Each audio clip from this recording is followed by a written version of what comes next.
This video is a special compilation of all the original vowel lessons, plus mouth posture information for each, and practice exercises.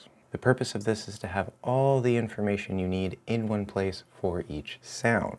Now, there are a couple of very special important points that I want to mention first. The basic mouth posture settings, including a perfect or near perfect schwa sound, are critical before you begin this. I have a schwa compilation lesson that gives you all the information you need for the schwa, and there's even more information that you can find, including more exercises, in the mouth posture course. Now, if you have trouble hearing the difference between any sounds like E and I or E and A, you can check out the special ear training playlist. There's also the special How to Shadow lesson and the How to Use Audacity lesson to help you master all of these sounds and other areas of pronunciation such as stress and linking. And lastly, there's a special reminder document detailing all of the posture information and formation details for each sound, which you can also find linked in the description.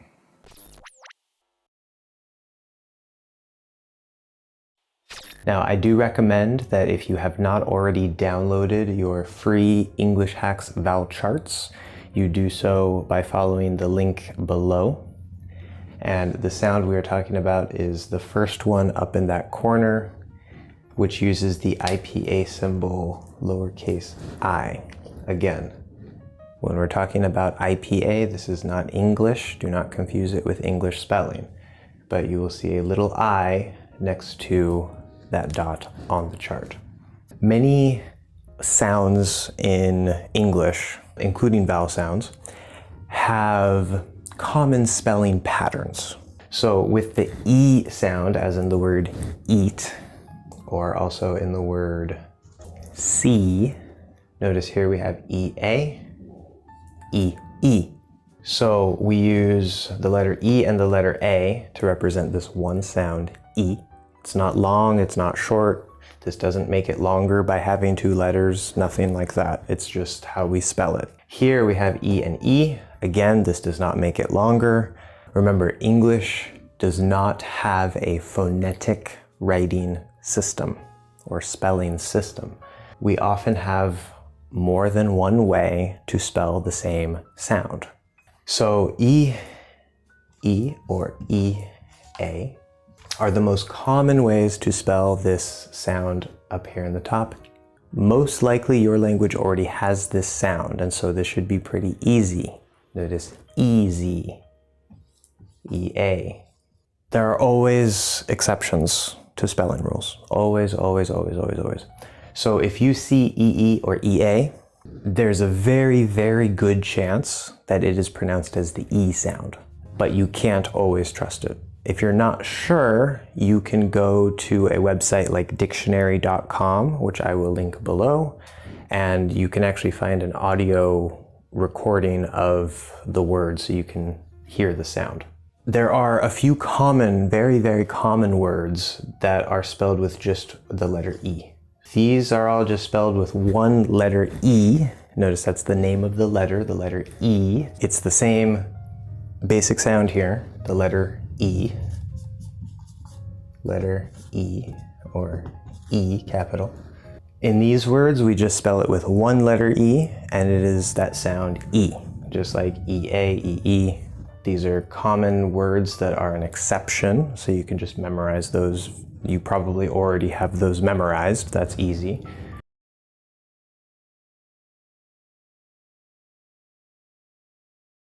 Occasionally, you will see EA or EE, and it will not be pronounced as the E sound.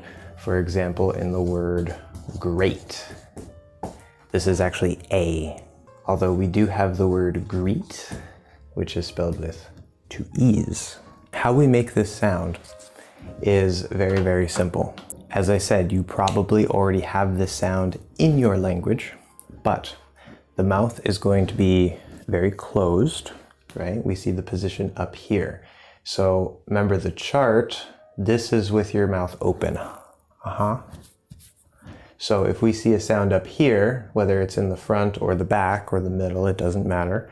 That means that your mouth is probably going to be very closed. So we can imagine the mouth closes and we sort of get like that, right? Top of the mouth, bottom of the mouth, very closed. We also know, because this sound is in the front part of the chart, that we're using the front part of the tongue. If this seems very, very easy and simple to you because you have the sound, there are two reasons why you still want to follow along here and pay attention. Because number one, it will help you start to become aware of your own mouth, which will help you as you learn sounds that aren't in your language. And number two, because even though many languages have this sound and the IPA symbol is the same, even though that's the same, if you look on a Russian vowel chart or a Spanish vowel chart or an English vowel chart, they use the same symbol, but usually the position, the exact position, is a little bit different. Might be a little bit higher, a little bit more forward. On the Spanish chart, it's actually kind of like right here, if I remember correctly, so it's right in the corner, where English actually is a little far back, a little farther down, and it's not quite in that corner. That is more, if you really want a perfect sounding accent, you have to worry about little details like that. If you don't want a perfect sounding accent, then use the E that's in your native language. It's the same basic sound, it just has a slightly different quality because of that slightly different position. In English, we also often pull the lips back like this, like we're smiling. You don't have to do that, right? I can say E, E, and it sounds very nice, but we naturally often pull the lips back, E. That might be one thing that you don't do in your language, so that can help you sound a little clearer because the mouth is a little more wider, a little more open this way, even though it's closed this way. Now, of course, you're not going to use the tongue to touch the top of the mouth. As soon as you touch the top of the mouth or the teeth, it's not a vowel sound, okay? If I say yi, yi, or yi, yi. And one more detail here, just having your tongue up close like that might not quite make the sound, right? If I just put my tongue up, it would be like E. And that might be okay in your language, or it might be close to how you make it in your language, but we have a nice deep sound, E, not E, E.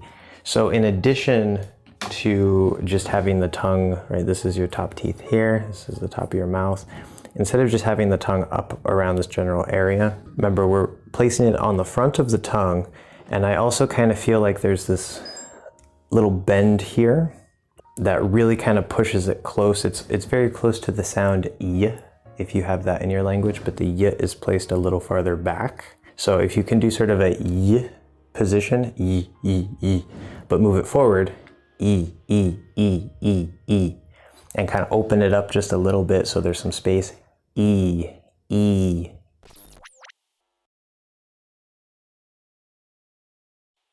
One very important thing to keep in mind throughout this entire section, because the vowels tend to be more open, they tend to have more space compared to the consonants, there is a bit more room for variation in the details of articulation, but the settings for the posture will stay pretty consistent. We're going to start with the E vowel sound. Now for the E, there are multiple ways to do the E, and we're actually going to look at several different maps. The main one I'm going to recommend is the first one because it most emphasizes the posture and the center of gravity. Based on people that I work with, the first map will usually provide the best results. Now, the front of the tongue will raise from that low position that we start in. It will get the shape of the E in the front, like I've talked about in the main lesson for the E. You may also feel a little pull on the hinge as the front of the tongue stretches forward a little bit. It's not absolutely required, especially in the lazier version. Yes, the E can stretch forward a little bit, but you don't want it to be way up here super close to the teeth. Now remember, the tongue setting is low and back. So when you do the E, a very common problem is that you're going to flatten out and say something like E, E, E. Sounds very thin. E, E. We have more space, it sounds rounder, it sounds fuller. Again, our postural elements are in place. We have our hinge. The sides of the middle are still higher than the middle body. All of that is still in place. We're just manipulating the front of the tongue. And remember, this does come with that little bit of a forward slanted tension in the center of gravity, but we're not actually moving that center of gravity. You can experience a little bit of extra tension around that hinge. That's okay. And because it's so high, if you feel the inside back side of your third tooth, the sharp one, that is okay for the E sound. That you should not feel the inside of the front of that tooth. Now, the back of the tongue can also be engaged when producing the E sound. In fact, you can apparently do it just from the back of the tongue without even raising the front. You can even actually let some of that space get deleted, bring the whole tongue up a little bit, but two important things. Number one, even if you do, once you release the sound, you have to get it back to where it was. The second thing, as I said earlier, the most important key detail, that basic shape will be maintained. If you bring up the middle and you lose the shape too much or you let your center of gravity move, it's going to ruin it. Now, of course, the E's between languages sound very similar, but it will affect your quality getting in and out of the E as you move into other sounds. Now, if we look at the full range of this sound, we can see starting from the neutral position, we will go ahead and pull those lips back towards a smile, like many teachers tell you. Now, the lips are not required at all. They are a commonly used feature, and regardless of how lazy or enunciated we are speaking, there will usually be a little bit of pulling the lips for this sound, but also notice that the corners are not tight. We do not do this E, E. They still remain pretty loose as they get pulled back. E, E.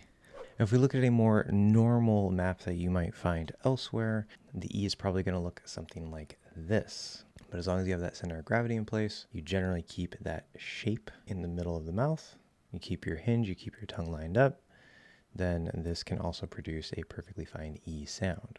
Or, believe it or not, even something like this. However, as we'll see in a moment, this is actually much closer to how I would describe the Y sound or the Y sound. So I wouldn't recommend this version if you're trying to do an E. However, it is perfectly possible. I can do it myself. E. Now, this might seem counter to what I said about keeping that space, but remember a couple things. Number one, we're still coming from a low setting. If you're coming from a higher setting, then the total space in the mouth is going to be much more cramped. So that can be a little deceiving. Number two, I can feel the back of my tongue is very relaxed and I'm very open back here. Number three, I still feel that center of gravity pressure and a little bit of that shape. I still have my hinge. Most of the basic structure is still intact. One important thing you have to know before trying to practice these sounds is that the center of gravity, we can call that 100% when it's being used as a sound itself. But in the other sounds, we're still maintaining our posture pieces. We still have the difference between the middle sides and the middle body, but that will sort of shallow out a little bit. It will get sort of lazy, just like we can do a lazy version of every other sound. And what is the lazy version of the center of gravity? It is a true schwa, instead of I've talked about that in other lessons before. So when you're doing an E, for example, you should let that center of gravity become lazy, but still maintain that little 20% of it as a true schwa underneath. First is the sound itself with a slight pause after for you to repeat, and this is done 3 times. Then there is a transition starting from moving into the sound that you're producing, and then putting a dot on it. For example,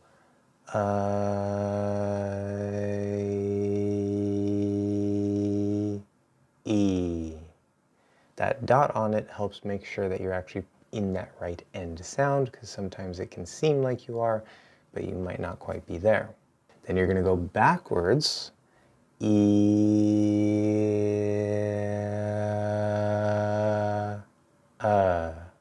third step for every sound is a jumping test, where you're going to hear e, and then you are supposed to repeat that 5 times. It will only show you once to help save time in this video, so you should pause it and then try to do that 5 times. E, E, E,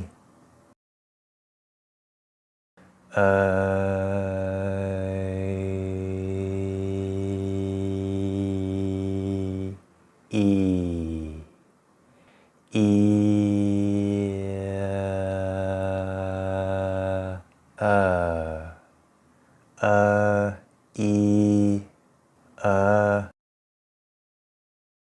Make sure that you fully release that front of the tongue all the way down to its relaxed resting position.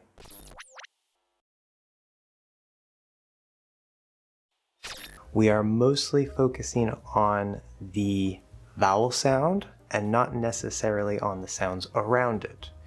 There will probably be some words that, when combined with certain consonants, like an F sound or a T sound, that you have difficulty pronouncing the vowel E. And that is normal, that is fine. Don't worry too much about it right now. Just do your best and focus mostly on being able to hear the sound. B, C, D, E, G, P, T, V, Z, Phi, B, Li, Free, Creep, Steep, Keep, Deep, Weed, Breed, Deem, Breeze, Eat, Heat, Read, Cheap, Dream, Steam, Streak, East, Beast, Wheat, Leave, Ease, Please, Clean, Cleaver, Seal, Real, See, Seam, Weak, Peak, Feet, Meat, Wheel. Common exceptions that use the first vowel sound E. Be, he, me, she, we, key, drink, sink, think, thing, sing. Note that this group can also be pronounced with the second vowel sound that we will see in the next video. Happy, tiny, every, any, peace, believe, receive, Let's take a look at a few advanced or uncommon examples. And remember, the focus is on your ears, not on the spelling. Abbreviation. Algae. Amoeba. Eon. Hematite. Ian. Liam. Libra. Phoebe. Pristine. Prestige. Quiche. Serene. Zeal.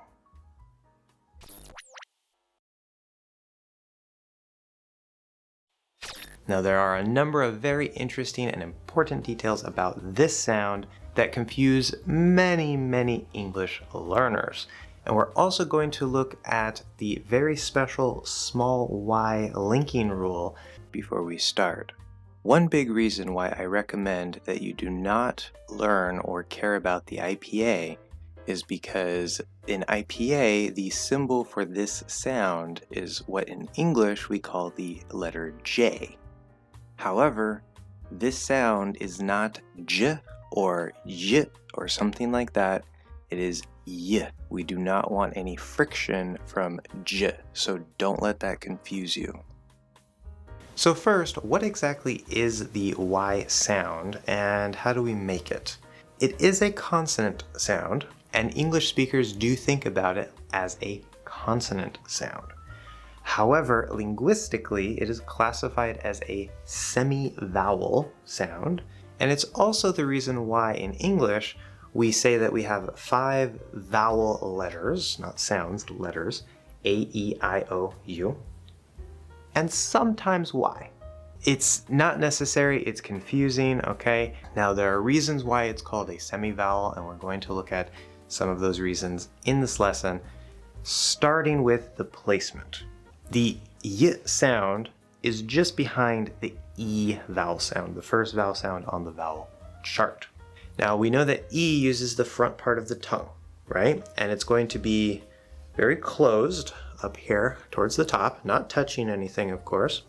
And we're going to be very far forward, okay? Not too far forward in English. Spanish, for example, is a little farther forward, but we learned all that before, right? E, E. Now, the Y sound, if you take that same position, but you kind of let the front of your tongue just kind of do this a bit, where it's like really relaxed, maybe pull your tongue back a little bit, you're going to sound more like E, E, E. Sounds very similar. And we're actually using more of, it's almost like the middle of the tongue.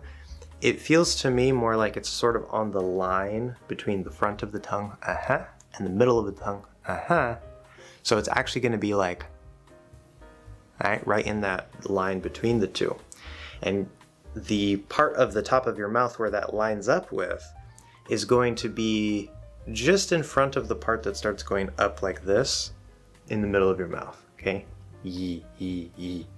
So that's going to give us a different sound. It's very similar, but it is a different sound.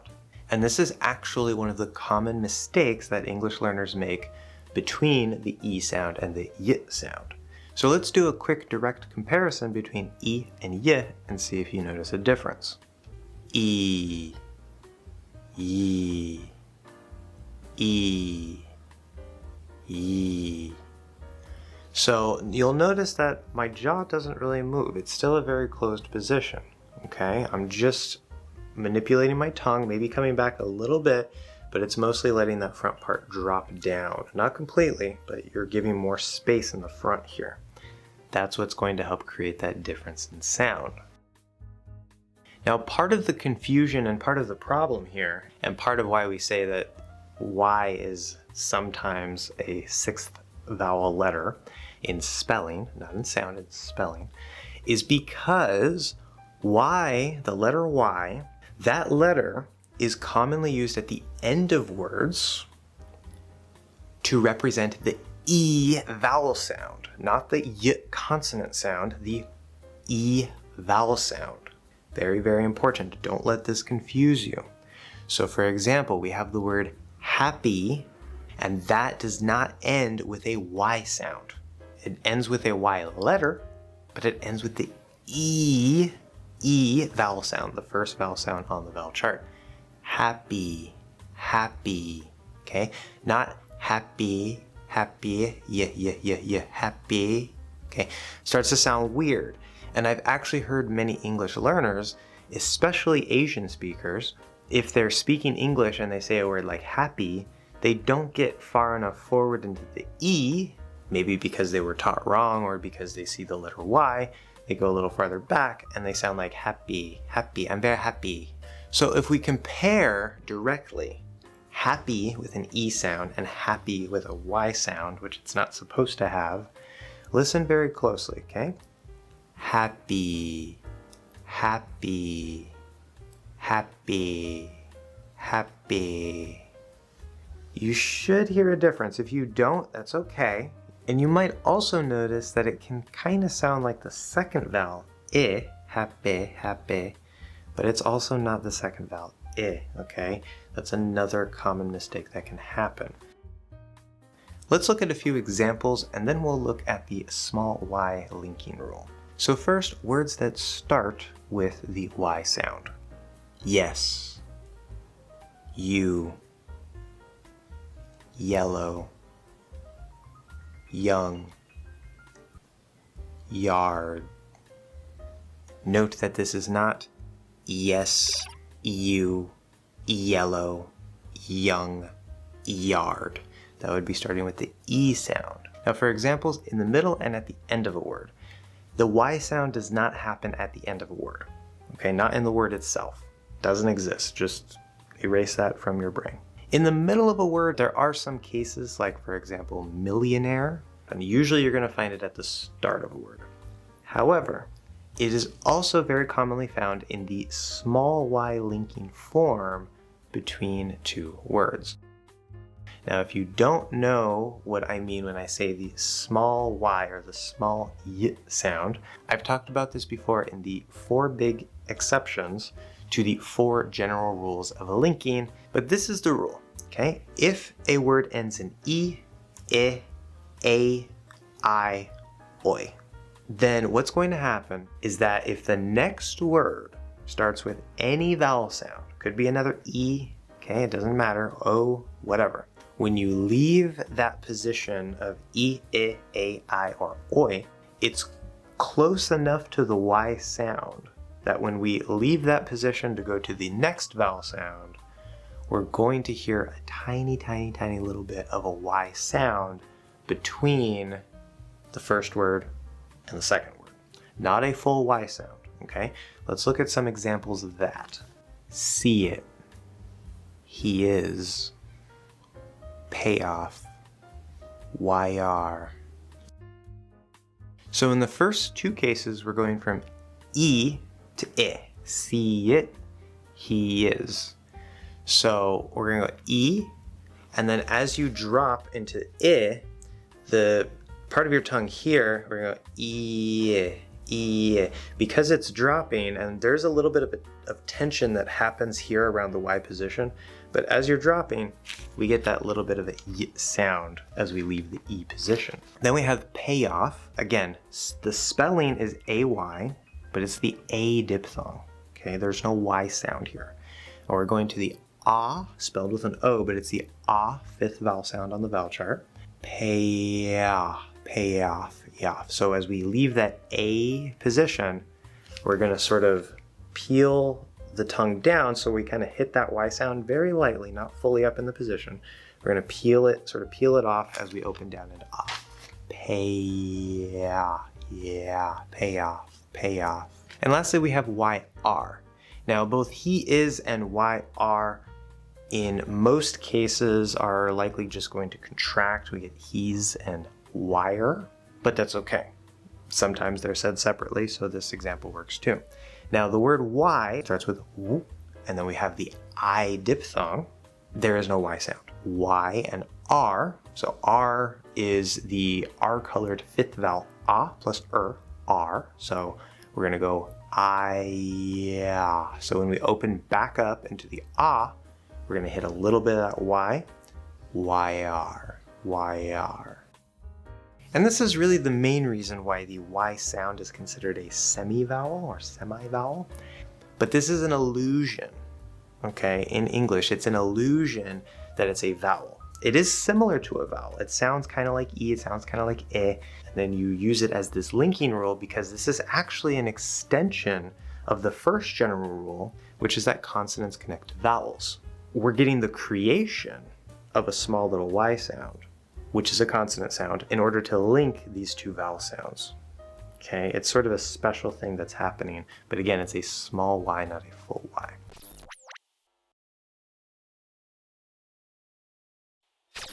Next, we're going to look at the Y sound, yi. Now, the Y sound is a semi-vowel, technically speaking. Vowels tend to be a little bit more open. There's a bit more space between the tongue and other parts of the vocal tract.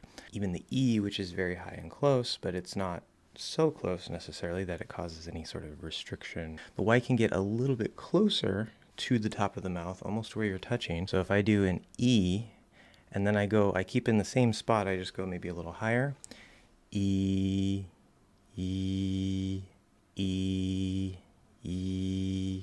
Now there's actually a whole range of how you can produce this more Y-like sound. One very common way, I believe this is how I described it in the Y lesson, is you're going to come a little farther back from the E. You might change the shape a little bit, but it's going to be very, very similar. So we go E, E, E, E. Now the rest of the tongue, especially in the back, can come up as well, just like for the E. We still have our shape, okay? We have our hinge in place. We're just manipulating the front of the tongue. That shape is very, very important for all sounds. But the interesting thing is I can even do a Y if I get farther away. So if I do E, E, E, E. How am I doing that? Well, one, you can use a bit of the back of the tongue, like we talked about. The E can also use the back of the tongue. But I can also just sort of add a little extra tension, that soft palate. Essentially, the key difference between E and Y is that in some way, in some part of the vocal tract, whether that's the soft palate, the back of the tongue, or the front of the tongue, you are getting more tension, more restriction, usually because you're getting closer to the top of the mouth. Now, if that in itself doesn't quite do it for you, you might want to take another look at your posture. Maybe slightly manipulate the shape on the front of the tongue, see if that gets any closer. But that should generally give you the difference between the two sounds. I don't know what posture you're coming from and the way that you make the E sound, so that could be a factor in why you might not get the right result. The lips are not used for the Y, but they can overlap with other sounds. Like we saw for E, you can also do something that looks kind of like this, as long as you keep the center of gravity tension, the hinge, and the tongue settings. And remember, like we've seen before, when a sound can come up and delete some of this middle space, or pretty much all of this middle space, the back middle, and especially the back of the tongue, as well as that throat setting being lower and more open, allows us to maintain enough space in the mouth. The range for the E and the Y sound is actually quite flexible. In this position, we would just need to add a little bit more restriction, either by adding some tension or by getting that area of the tongue just a tiny bit closer to the top of the mouth compared to the E. Now, I recommend that you don't even try to do the E or the Y this way, especially because you can easily break multiple settings. But this does show us that you have some flexibility here.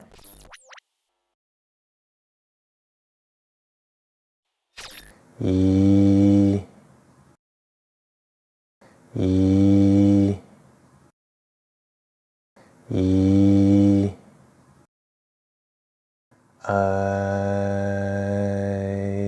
E,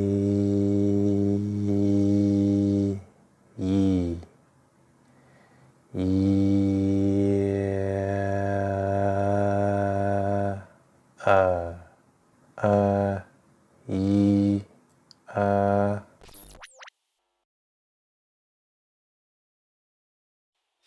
Welcome to the extra practice for the Y sound, yi.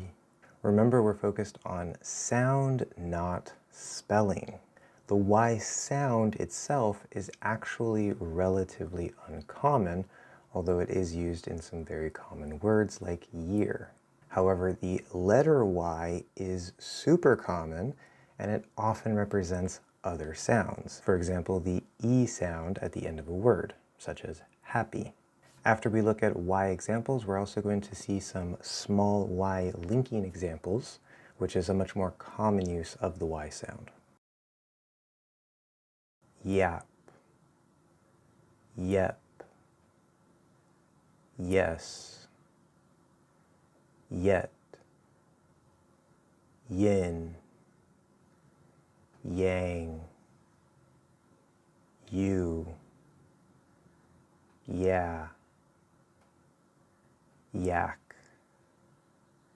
yarn, yawn, yell, yoga,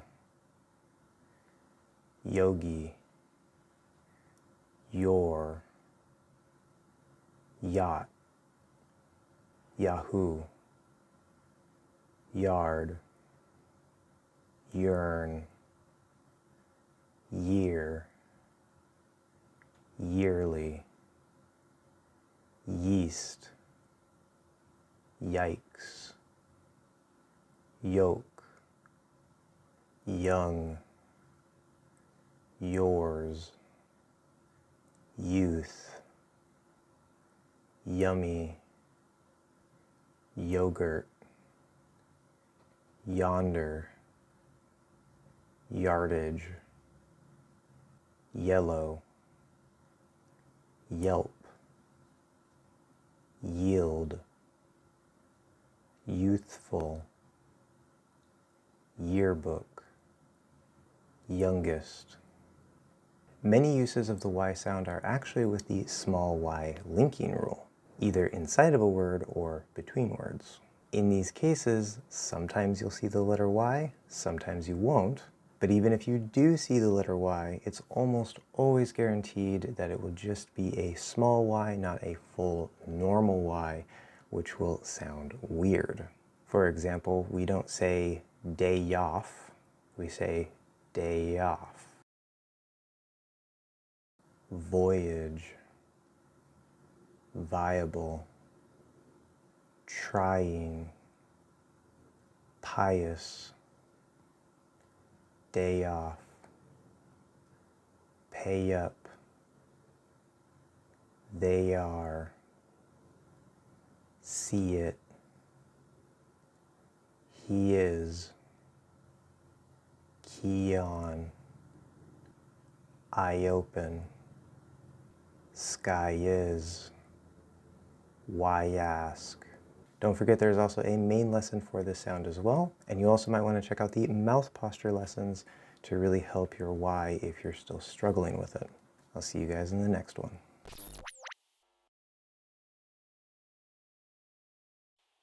So last time we talked about the E sound, as in eat. We saw that the IPA symbol, the International Phonetic Alphabet symbol, is a lowercase I. Remember, that is not an English letter, it is an IPA letter. Today's symbol is a capital I. It's just what the IPA uses. Again, you don't have to memorize that, and I don't recommend that you memorize that. They're just useful for this chart. So this is the sound like in the word it. Okay, now how do we make this sound? So we know that if the sound is up here, your mouth isn't going to be open a lot. It's not going to be ah, right? In fact, it's still up in this first part of your mouth. And we know that because we're in the front here, we're going to be using the front part of the tongue. And this can be a little difficult to get, and we'll see why in a second, but if you just sort of drop down a little bit. So if you have the E sound, right? And if you're not doing this exactly like English, when you try to drop it down, it might not be quite the right sound, but it should still be pretty close. So if we go into E, and you feel that E, And then you just kind of want to open a little. Let your mouth, you don't have to open your jaw, but let your jaw open a little, let your tongue fall down a little. Don't let it just completely relax, just kind of move everything a little more open, a little more down. E, E, E. So all I'm really doing is kind of just letting my mouth open a little bit, letting my tongue come down a little bit, that's all. Just, I'm keeping the sound here. Technically, I am sort of relaxing this shape. This is like the E shape. We have a little bit of a special shape in English. And so up here, it kind of comes up a little bit. And I am kind of relaxing that a little bit. So if you have the same shape and you drop it down, it's not going to sound right. It's going to be like E, E, E. So if you sound like that, it's not right. Okay. What that sounds like, it's too closed back here. And so that's why you need to sort of relax that, keep the sound here, and just let it E, E. Now, if you go too far, if you open too much, you're going to start hearing another sound that you probably have in your language, which is the next sound, somewhere around here. That's going to be the next sound that we'll talk about, but that's sit, fix, him, hit. Make sure it is not heat and it is not het, hit. Mix, mix. Not meeks, not mex. Mix. Big, big. His, dip. Lick. Now the L in English is different than many other languages. We won't worry too much about that right now. Just do it the best you can. L. And we go to le. The most common spelling pattern, more than any other spelling that you will find for this sound, is just the letter I in English. Just the letter I. Now, if there's an E at the end, there's a silent E. That is a common way that we change the vowel sound. Okay, that's one reason why we have so many words with silent E's, because it's actually changing the vowel sound. Now you know. So we have, without the E, we have sit with E. With the E, it turns into I, sight.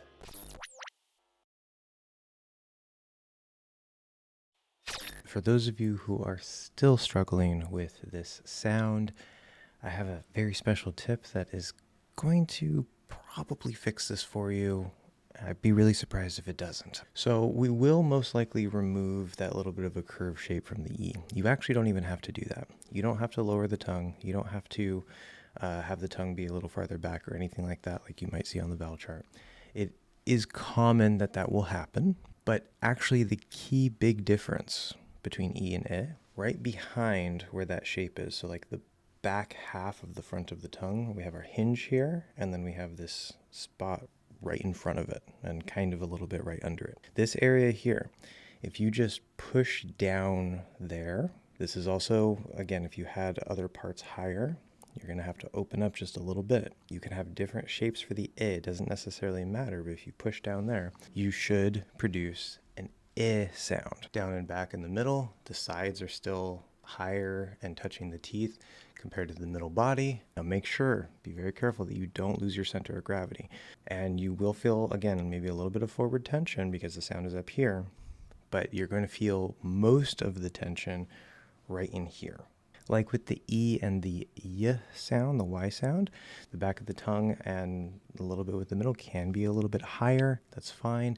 Usually people that I work with, they sound a lot clearer when they get that back of the tongue lower. Also going to feel as if this space sort of right under the hinge and a little in front of the hinge also sort of opens up a bit. One important detail here, this is going to affect the I a lot more than the E or even the E sound. If your center of gravity is farther forward, whether that's the front middle like Russian or right on the front of the tongue like in Spanish, or I believe Japanese is also up there. Many languages seem to be more up this way. That means that your center of gravity, you're going to be holding your tension here. Remember, we have to let go of that center of gravity for American English. But it can be really hard to do that, especially in the beginning. So you want to make extra certain if you're trying to do I, that you release your center of gravity tension, whether that's here or here, because that will likely cause interference with, number one, holding that here, because we need our center of gravity here, and we need our shape there, but also getting this down in the right spot for the articulation of the sound. If you're holding your center of gravity up here, and you try to do it, there's going to be way too much tension up here, and you'll probably get something like, See, I'm pushing down there like I described, trying to do but I'm also tensing the front of my tongue a lot, and it's causing distortion with the sound. It's not coming out right. As we can see, as we go from that neutral into the sound, the lips on the side can pull back a little bit like the E, but not quite as much. Again, the corners are still very relaxed, but the lips are not at all required for the sound. A normal or standard map for the might look something a little more like this. But again, as always, I have my hinge, I have my center of gravity, my back is very low and open, my throat is very open. And the interesting thing is that it can just be a little bit more open version of the previous one we saw for E. This is actually going to be an interesting theme that we'll see as we look at the remaining front vowels. There's a sort of interesting complex of connections here. Just like with the E, I can also do the like this as well. Keep in mind that between the E and the like we saw pushing down on that spot, you can actually do something very similar here as part of getting that little bit of extra space. So if this works a little better for you and you can create a good quality sound in American English, then feel free to use this one. But remember, this does bring in some danger of breaking the posture, so make sure you keep those elements.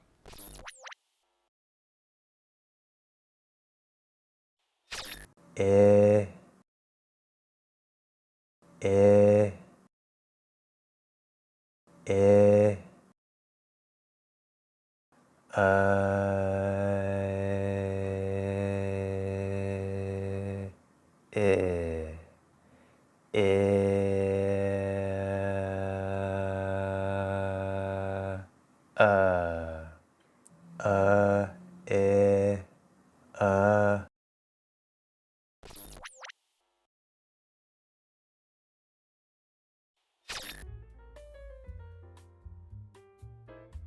It, sit,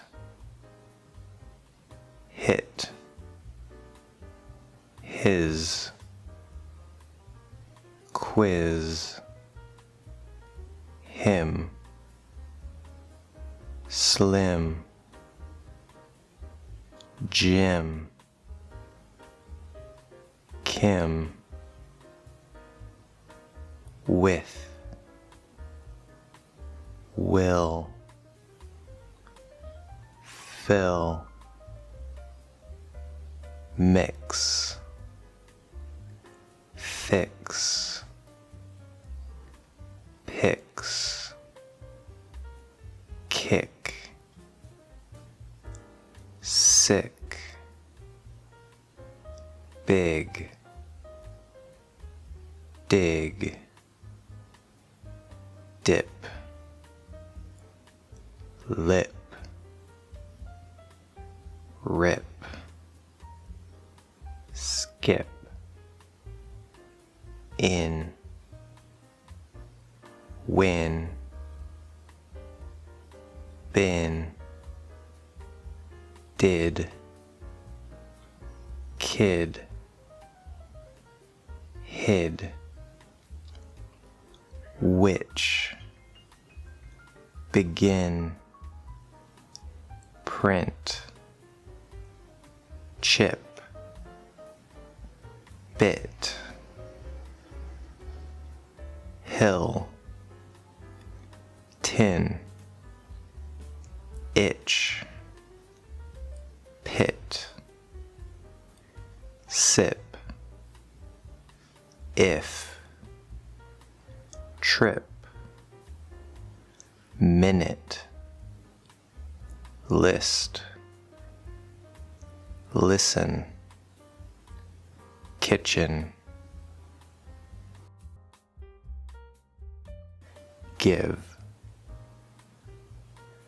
It has a silent E at the end, but it does not change the vowel sound in this case. Live.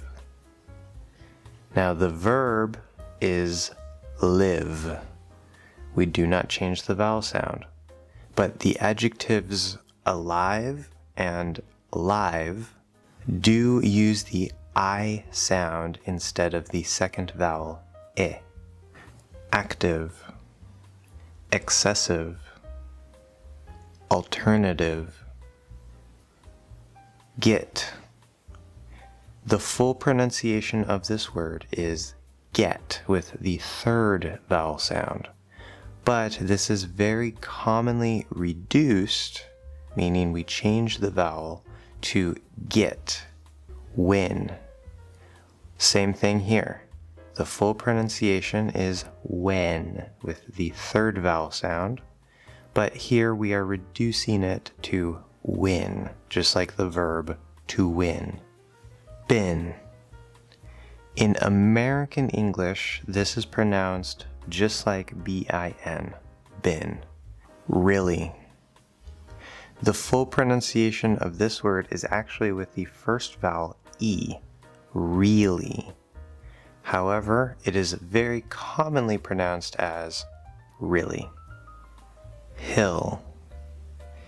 The full pronunciation of this word is heel with the first vowel sound. However, it is very commonly pronounced hill with the second vowel sound. Busy. System. Limited. Weighted. Created. Faded. Needed. Heated. Wanted or wanted. Now let's look at some more advanced and uncommon examples. Caribbean. This can also be pronounced Caribbean. Derivative. Hiccup. Licorice. Pigeon. Quill. Sieve. This can also be pronounced sieve with the first vowel sound. Signet. Whistle. Thistle. Fizz.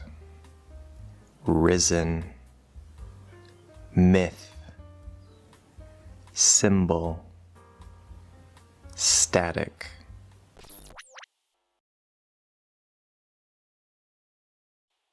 I know not everybody is going to believe me or like what I have to say in this video. Plenty of experience of helping English learners just like you to improve both their listening and their speaking skills by fixing what we're going to talk about in this lesson.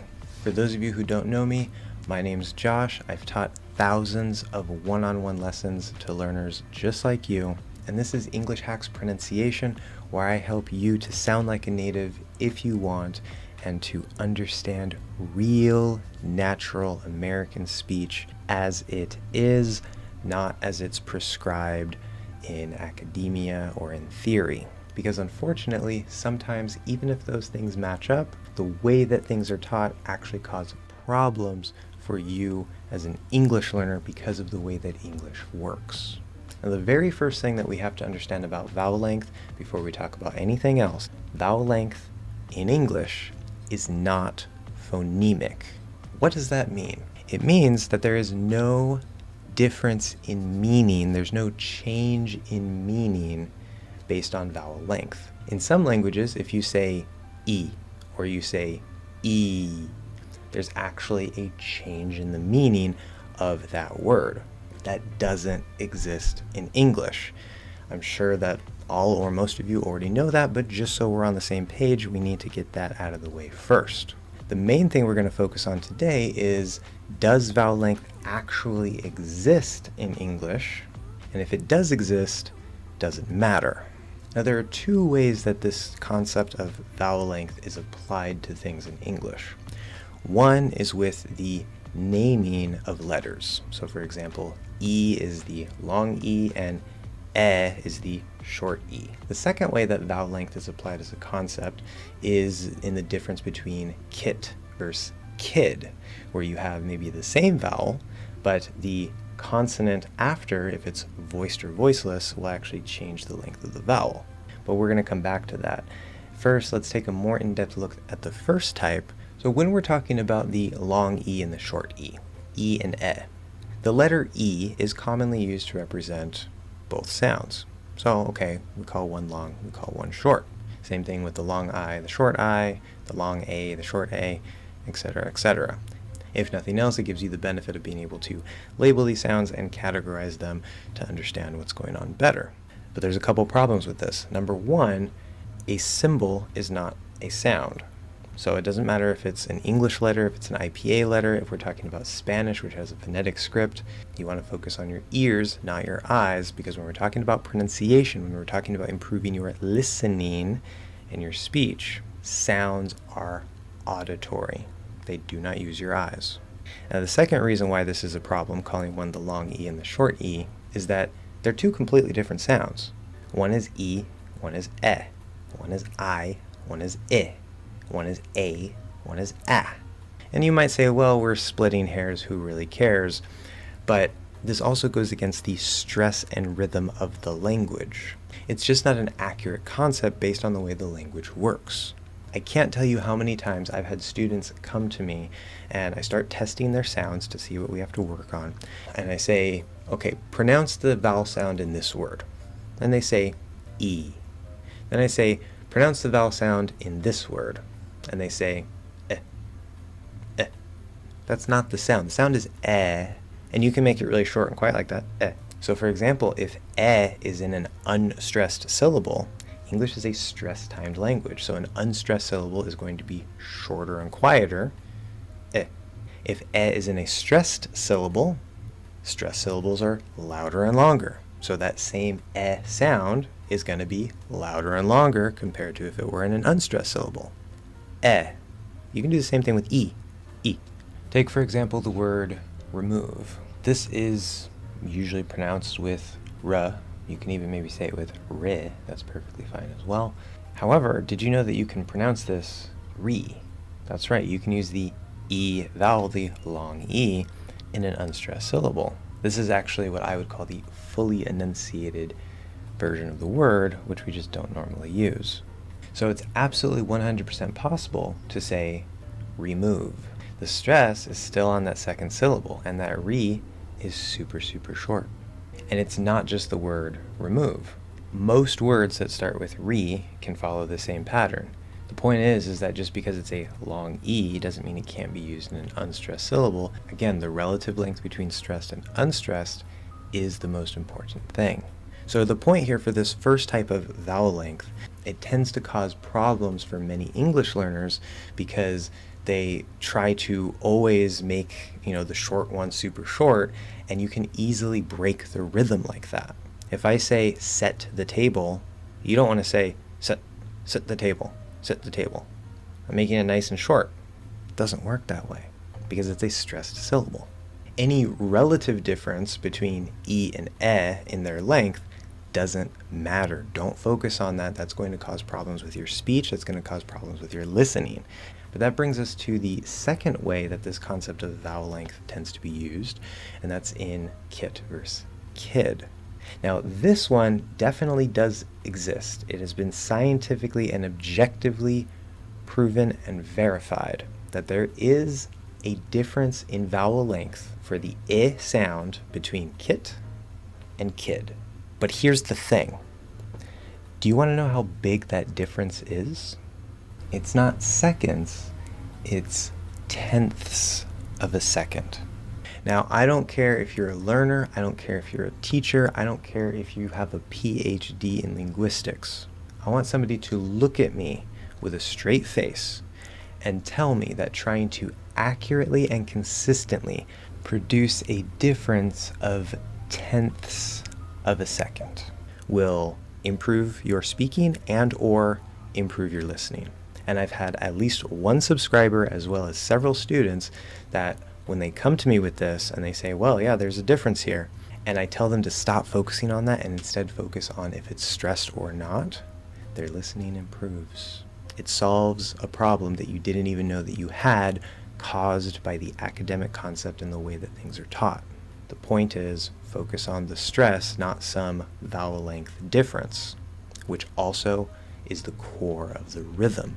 The biggest thing that determines the length isn't the sound itself, it's the stress of the syllable. Focus on what's going to actually give you the biggest results, which is the stress and consequently the rhythm. The only other thing that significantly affects the length of the vowel, regardless of what kind of vowel it is the speed of speech or the clarity of your speech. The language will show you all of its secrets if you pay close attention.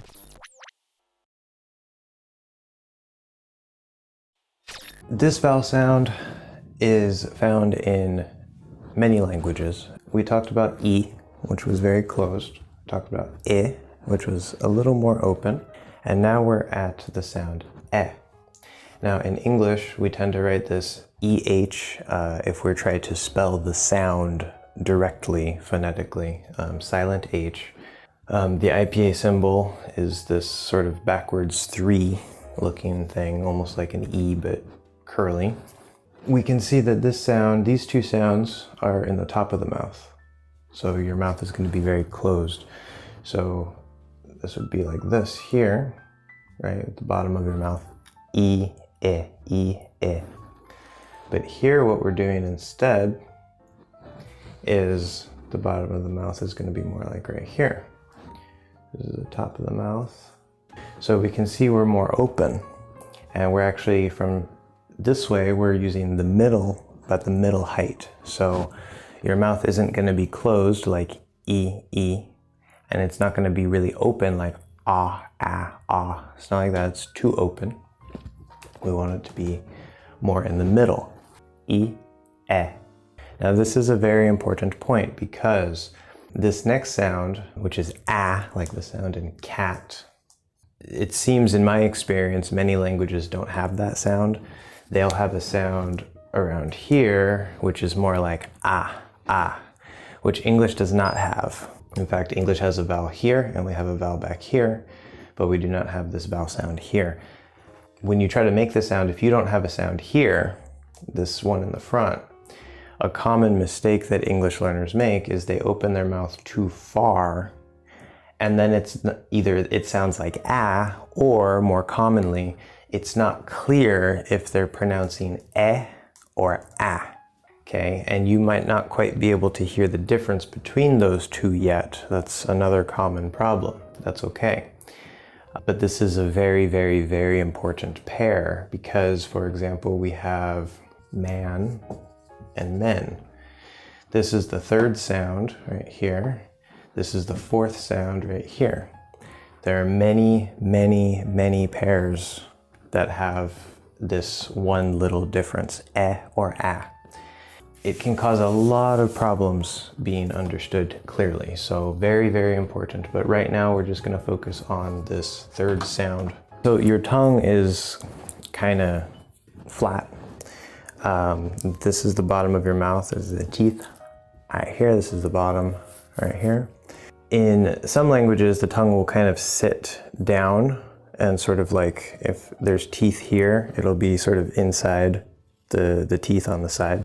In English, it's kind of like the sides of the tongue actually kind of sit up on the side teeth.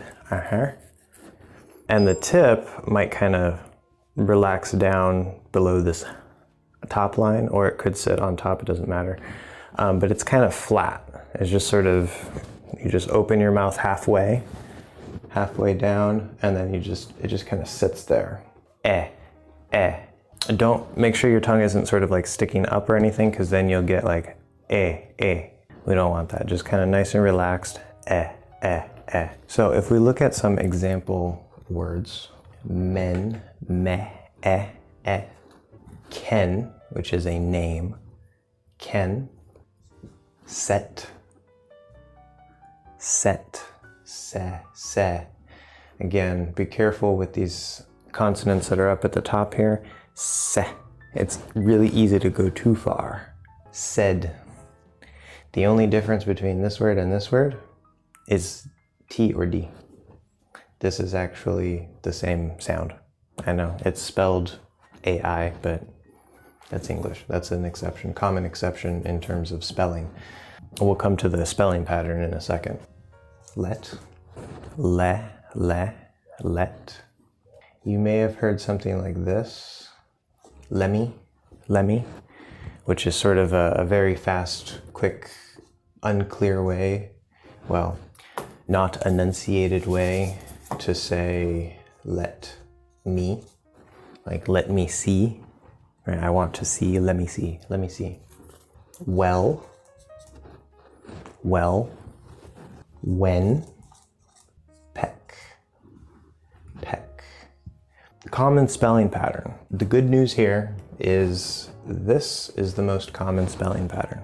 So we saw that in pretty much all those words. But as we saw, right, the word said, normally AI would be like I, right? Like the word I. But in this case, it actually is an eh sound. Why it's spelled AI? It's English.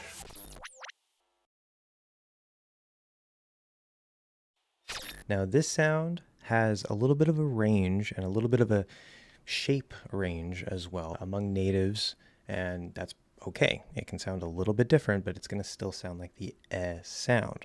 Remember, like we saw between E and I, if we further push down on that point, we will get into eh. Now, of course, there's some other things that can happen that we're going to talk about, but don't forget that spot on the tongue.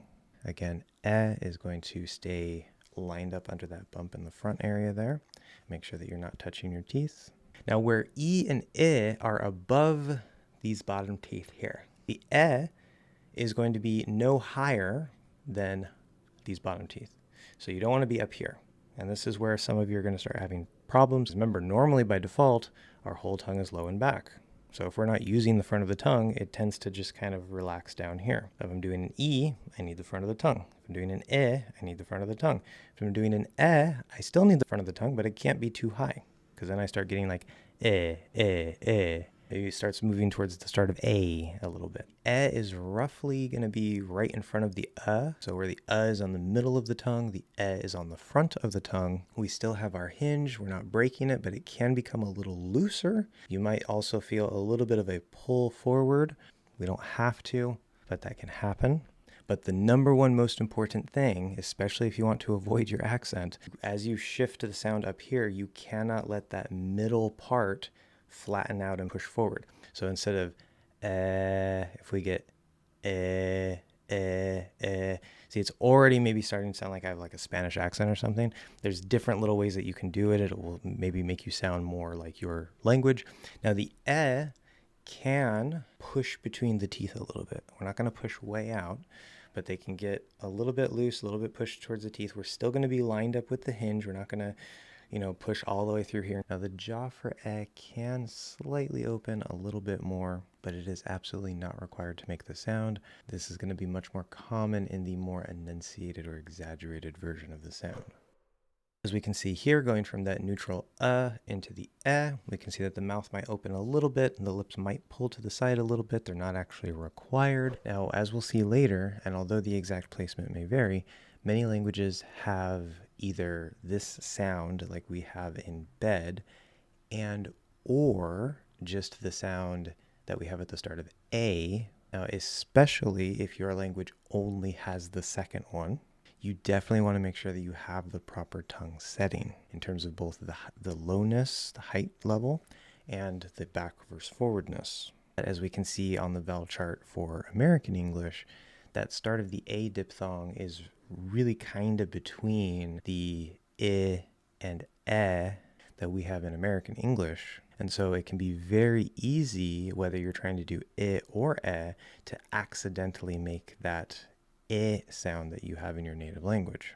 Having that lower and farther back setting is one of the details that can help make sure you don't accidentally form that sound when trying to do as in bed. Take a look at some more normal or standard planar maps that you might see.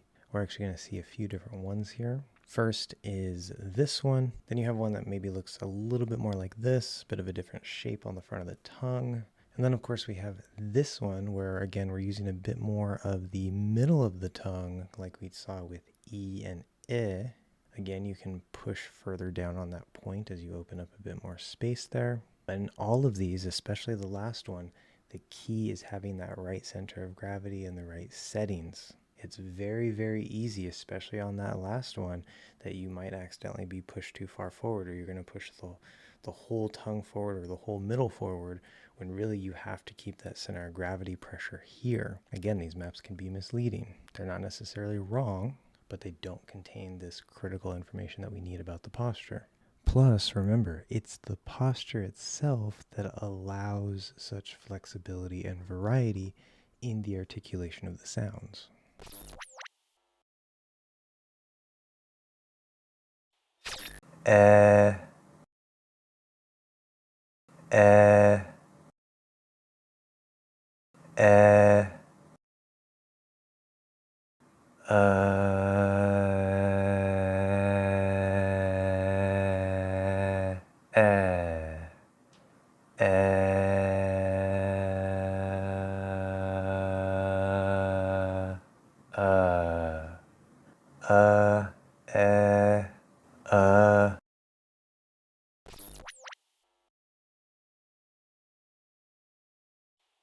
Remember, the H in is silent. F, L, M, N, S, X, bed, red, bet, met, let, led, set, wet, vet, then. Note that THAN is supposed to use the fourth vowel sound, but we often pronounce it with the third vowel sound, so both of these words are pronounced the same most of the time. Men, can, ten, pen, spend, end, bend, lend, pretend, defend,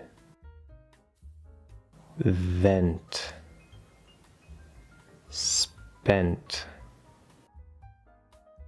peck, deck, neck, next, best, rest, west, test, fell, well, mess, message, less, yes, better, letter, left, Jeff, egg, leg. Note that I actually pronounce most words that use and g as the diphthong a. However, you can pronounce this with the third vowel sound, and that is a common way that many people say it. 7, 12. Okay, now let's look at some common spelling exceptions. Any. In some dialects, this is supposed to be the fourth vowel, but you can simply use the third vowel. Any. Catch. Many speakers pronounce this with the fourth vowel sound, but the way that I naturally pronounce it is with the third vowel. Catch. Feather. Leather. Weather. Said. Head. Dead. Instead. Steady. Ready. Bread. Pleasant. Pleasure. Treasure. Measure. Friend. Guess. Guest. Quest. Question. Now you'll notice in that there were quite a few words spelled E-A that are actually pronounced with the third vowel and not the first vowel. As I said before, most of the time that spelling will be for the first vowel, but there are exceptions. Now let's look at some more advanced and uncommon words. Anemone. Berry. Burial. Cleanse. Evolution. Heifer. Jealousy. Leonard. Leopard. Meadow. Meh. This is an expression we have, which means, oh well, or I don't care, or whatever. It's very informal. Petal. Serenity. Wednesday. Zealot. Wreck. Develop. Yep. A very informal yes.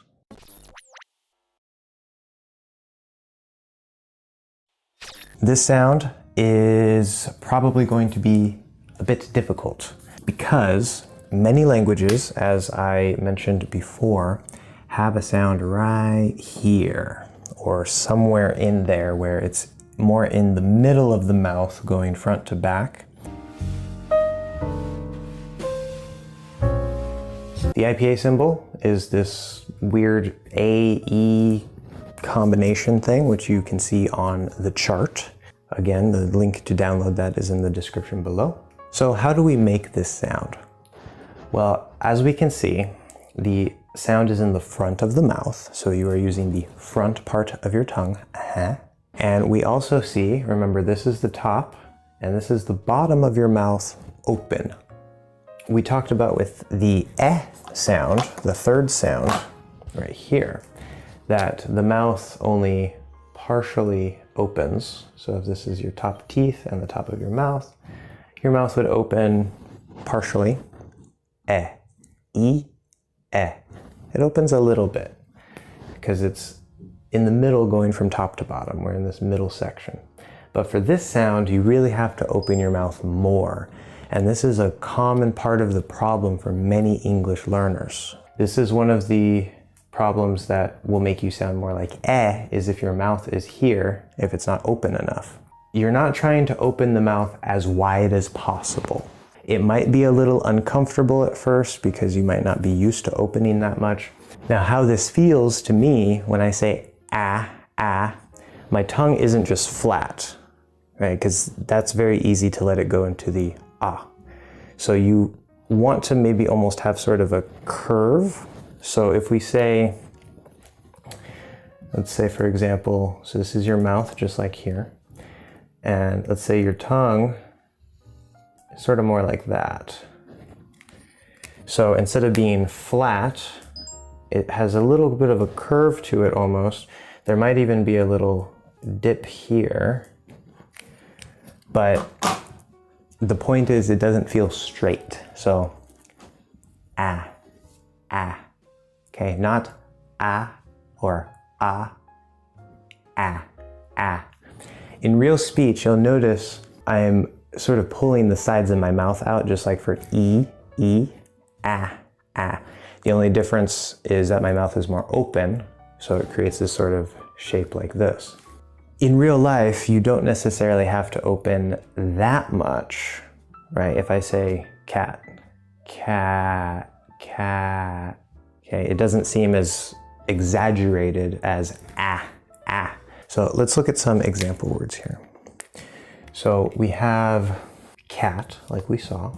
That can be kind of difficult, starting in that K position for k, k, and then shifting all the way to the front for ah, ka, ka. You'll almost feel like your tongue kind of has to go like this a little bit. It's not just release and move forward. You sort of slide it, ka, ka. So that can be a difficult combination. Man.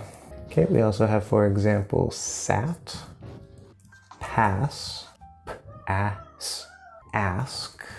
Now notice this is spelled with two S's. It's just one S sound. It's just spelling. So this S and this S sound the same. There's no difference. Ran, tap, tap the like button. Now I forgot to mention this. I erased all of those. But as you probably noticed, all of them were just spelled with the letter A, and there was no extra vowel at the end. That is definitely the most common way to spell this sound. It's not the only way, of course. There are always exceptions. But if you see a word that has just the letter A, it is almost guaranteed that it will be pronounced ah. Very, very important, especially when we talk about the sound ah. We'll see why that's so important, because these two are commonly written using the letter A, but this one back here often has a W, a silent W, to mark that it's not ah. And there are other ways to spell this sound. It's a little more complicated in the spelling pattern, but here, just the letter A is the most common way to spell this sound. Now, if there is a silent E, remember, the reason why we tend to have silent E's at the end of words is because that will usually change the previous vowel. Not always, of course, there are exceptions with that too. When we have ah, right, if I say cat, well, if I add an E to the end of this, we get the name, female name, Kate. And this A, name of the letter A, cat, Kate. Or if I say man, this will become Maine, which is pronounced just like this word. This is a different spelling, Maine. Don't worry about that. But this word mane is, think of the hair on the back of a horse's neck or around a lion's neck. That is called a mane.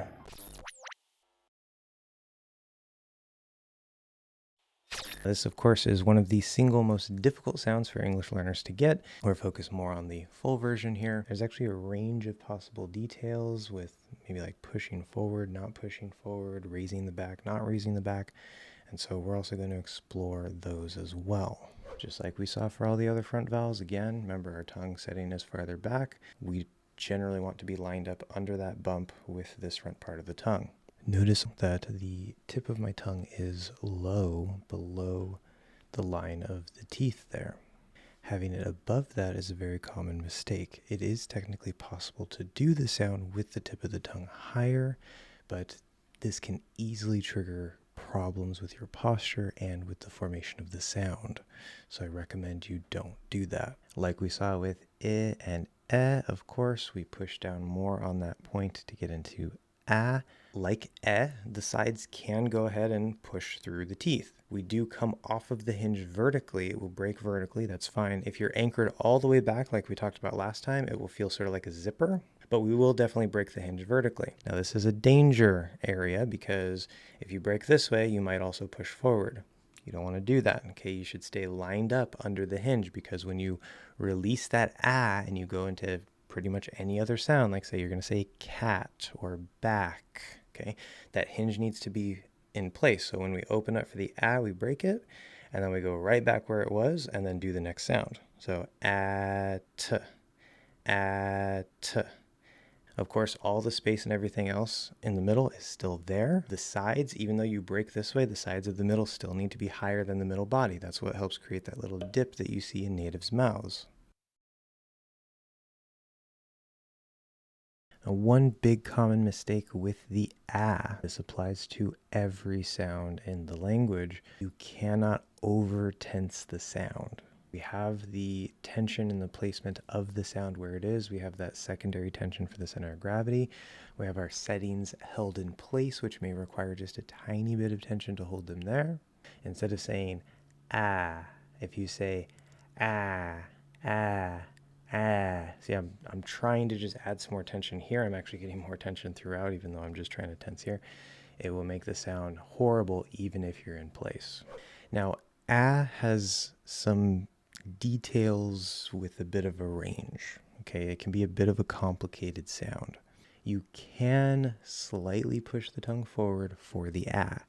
However, this is a very dangerous point. We are not pushing the tongue so far forward that we break the posture. We're still lined up with the hinge, so it opens, it breaks. I'm not doing this, right, where all of a sudden maybe now I'm like this, or I would be, if I close back up, now I'm lined up with the third tooth. No, it stays lined up with that fourth tooth, approximately. If the hinge were closed, it would feel just like a pull without actually leaving that fourth tooth. And again, that center of gravity is still there. Right? So we're not really losing that. We still have our shape, as I said. Even if you do get that tongue pushed a little bit forward, that shape is going to help keep that right quality, the right center of gravity. Just don't break the posture. Now, if you do push the tongue forward slightly, yes, you can push into the teeth. You actually don't have to do that. We have quite a bit of space up here. Now we're going to talk about anchoring to this point for all vowels in a second. That's a more advanced variation. And if you do push forward, especially pushing into the teeth, again, we don't want to overdo this, do this super hard, but if you do that, you'll probably end up getting a bit of a curve in the tongue, like I discussed in the main lesson for ah, but that is actually not the ah shape. Remember, we talked about this pressure and pushing down on this point. That is essentially where the sound is located on the front of the tongue.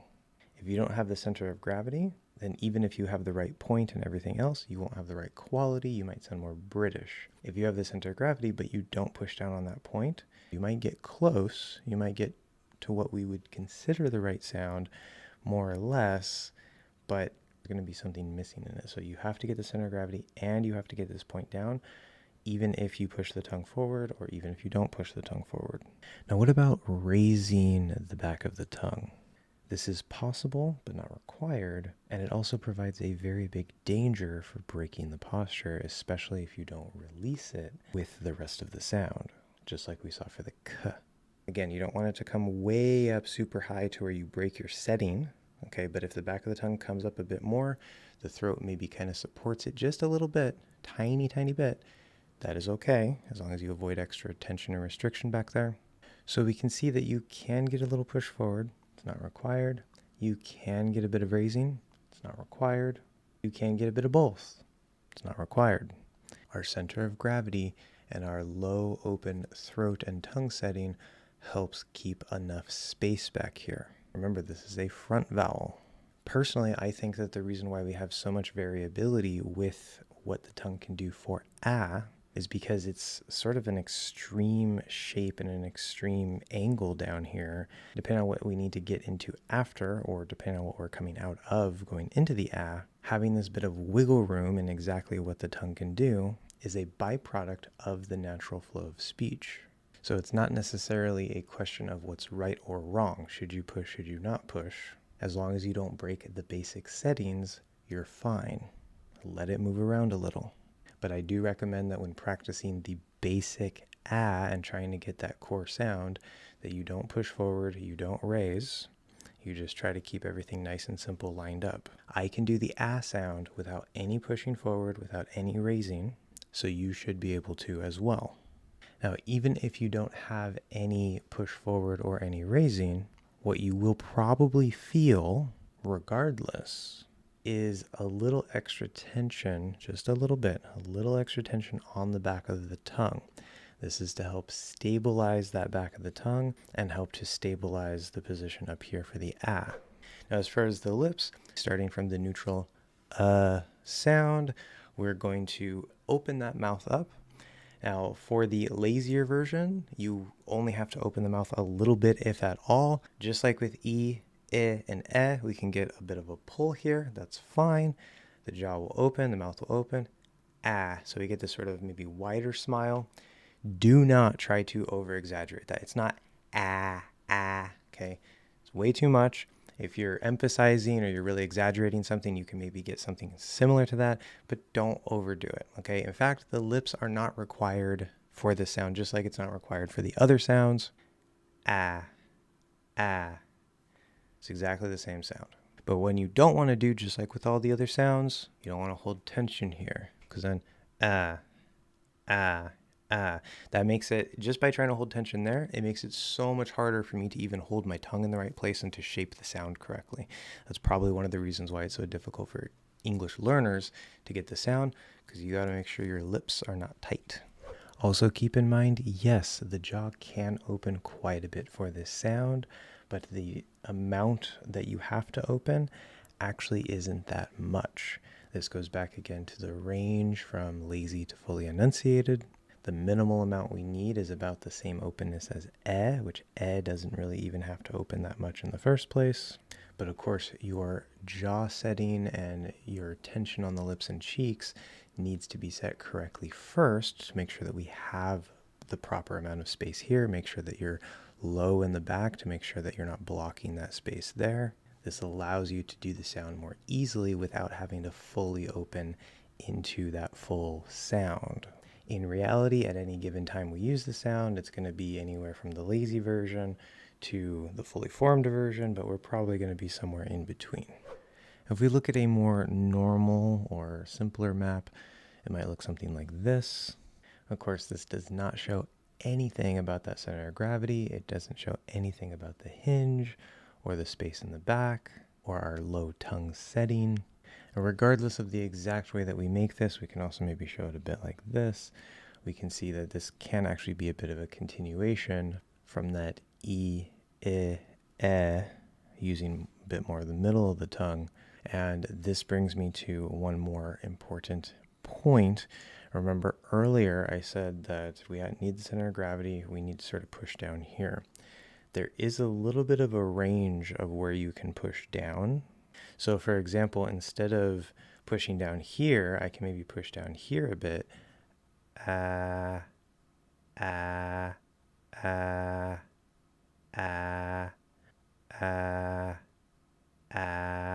Again, the posture is very important for that.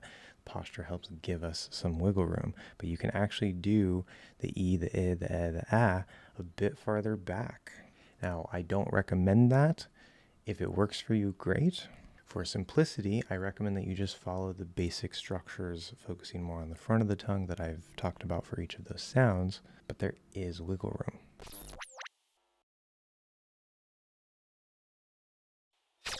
Ah. Ah. Ah.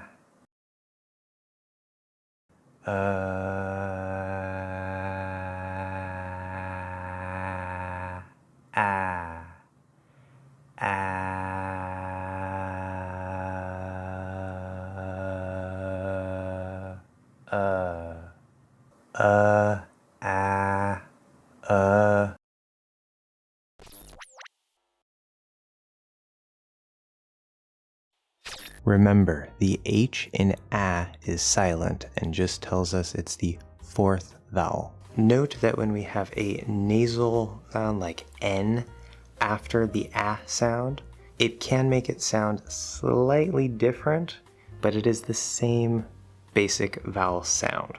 When we add the nasal consonant which I call the back N, very commonly written NG, but also in words that end with NK, this will actually change the vowel to the diphthong A.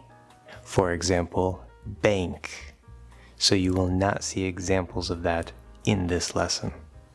At, hat, bat, mat, sat, sad, mad, bad, had, has, can. Note that can often reduces to the second vowel sound kin, can't. Note that both can and can't can have a little bit of a y sound between the K and the A vowel, but that is not necessary. You will probably hear me say that. Man, pan, van, tan, hand, land, band, brand, stand, lack, hack, knack, back, pack, pass,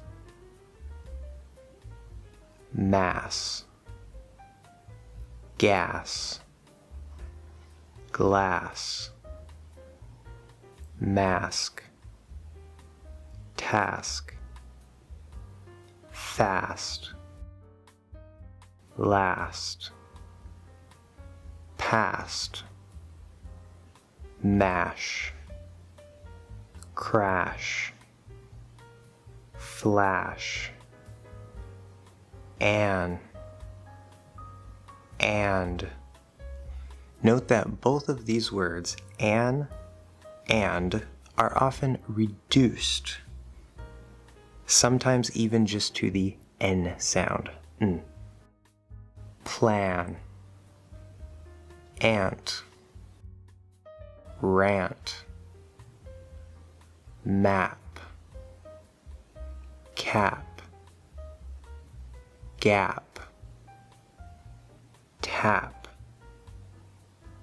bag, lag, rag, tag, Sam, act, fact, react, distract, batter, ladder, lamp, stamp, ram, exam. Now let's look at some common spelling exceptions. Have, dance. Remember that usually if there is a silent E at the end, it will change to A instead of A. But in some cases, like these two, it does not change. Half, calf. These are silent L's. As we will learn soon, A with a silent L is usually pronounced with the fifth vowel sound, ah. However, these two words are pronounced with the fourth vowel sound, laugh, yeah, than. As I said before, this word is usually reduced to the third vowel sound, but we do sometimes pronounce it with the fourth vowel sound, than. Now let's look at some more advanced and uncommon words. Asphalt, atom, avalanche, ballet, nah, plaid, raccoon, camel, cancel, dam, grand, hammer, salmon, slam, stan, stance.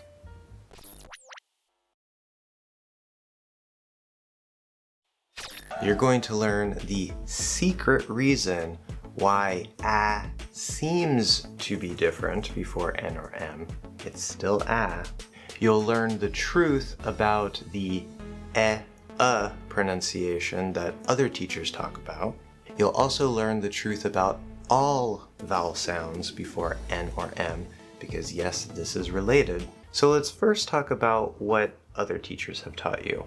The plus a combination to replace a before n or m. Now this does exist and there's nothing wrong with it. However, it works in normal speed speech and faster speech, but if you try to slow down and enunciate, saying man, then it's going to sound weird. So that means that it can't be the true proper way to say the sound. In other words, this is a reduced, lazier version. It's something that can happen, but it's not the way to do it. So how do we actually pronounce the a sound before n or m? Well, the truth is a, regardless of where it is. But there are three very important things that can cause interference with the sound and make it seem like it's different. The lazy a. In American English, there's a special thing with the a sound called a raising or a tensing. To put this simply, there's going to be more tenseness in the tongue, and there will also likely be a little bit of raising up and or forward with the back and or the middle of the tongue. And to show you what this tenseness or raising means, well, we normally do a nice good open a sound, a. Now if I add a little bit of a tenseness or raising like going to n or m, a.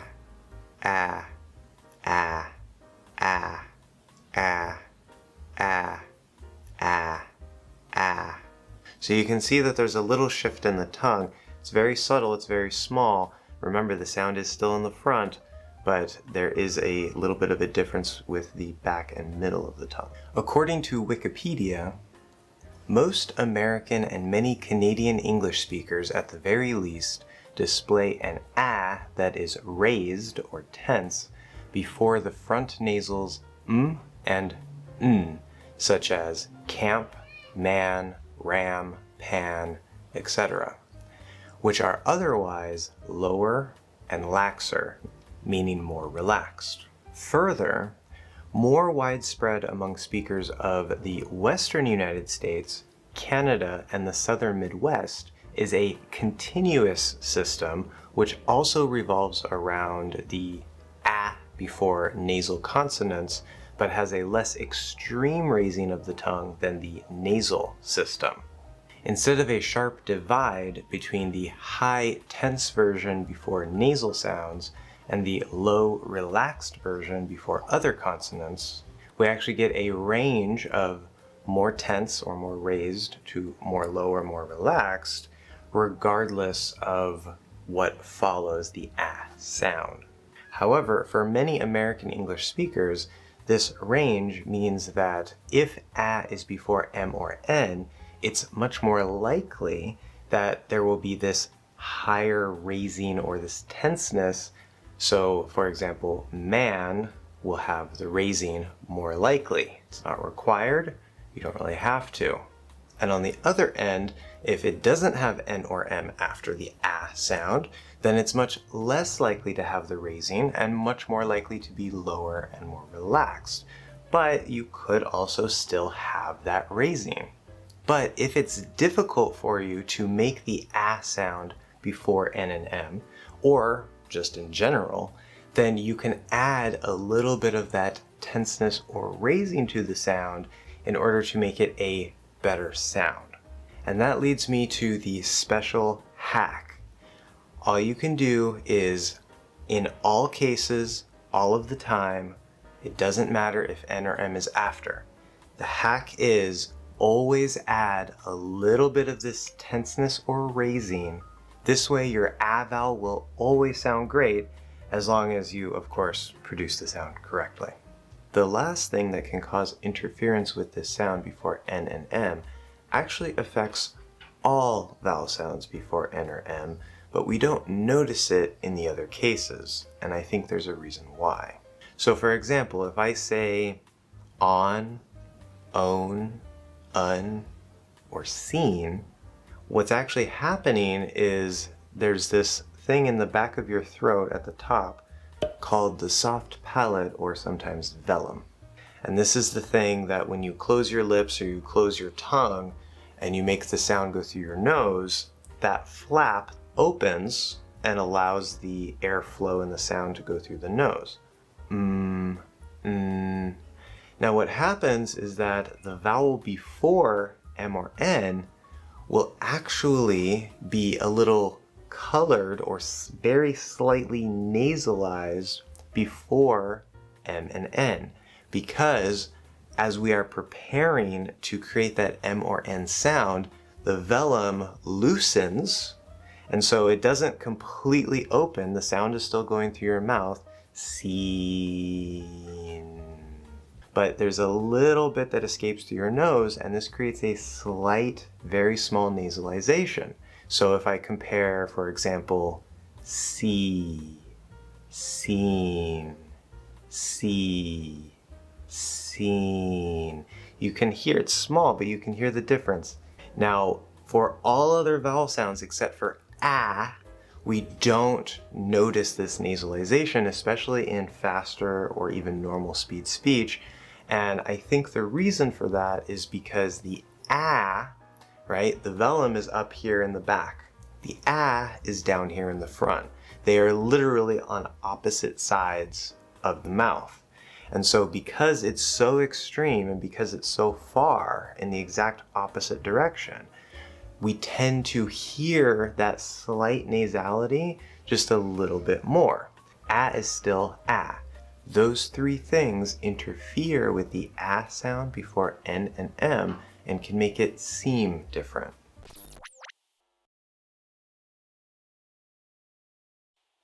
Interestingly, as we'll see, we can actually go from the Y sound to the E sound to the ah by just increasing that pressure on that point. So I can go y, e, ah. Okay, now there might be a couple little subtle differences between those sounds of different things that can happen, but the key between all of those is that point right there and increasing the pressure. In fact, this is why the lazy ah can be produced from the same position as eh. You just have to add that pressure there, pushing down a little more. Now the E and the I are generally quite high. As we'll see, there's a way that you can do it without lifting them way up here, but the Y, the E, the I, they tend to be above this line of the teeth here, where the E and the A tend to be a bit lower. So also, if in your native posture you're used to holding the tongue way up here, for the I sound, that should be fine, but you don't want to be holding any extra tension there. You're just lifting it up. Now, in addition to pushing down on that point between the Y and all the way down to the A, there's a certain space just under and a little behind the hinge, what we can maybe consider this front middle area. What's going to happen is, in addition to that point being pushed down, remember the back is going to pretty much stay in place. The middle is pretty much going to stay in place. We have our center of gravity in place. We have our shape. We have our hinge. And so what you'll actually feel right under the hinge is maybe a little bit of bracing of that section. So we have like our sort of bowl shape back here, but as we open from E to I to E to A, I can feel a similar type of bowl shape here in the front middle. Center of gravity still stays here. We don't shift the center of gravity, but it's like an additional effect. So I feel almost like the sides of a boat, just like right under that hinge.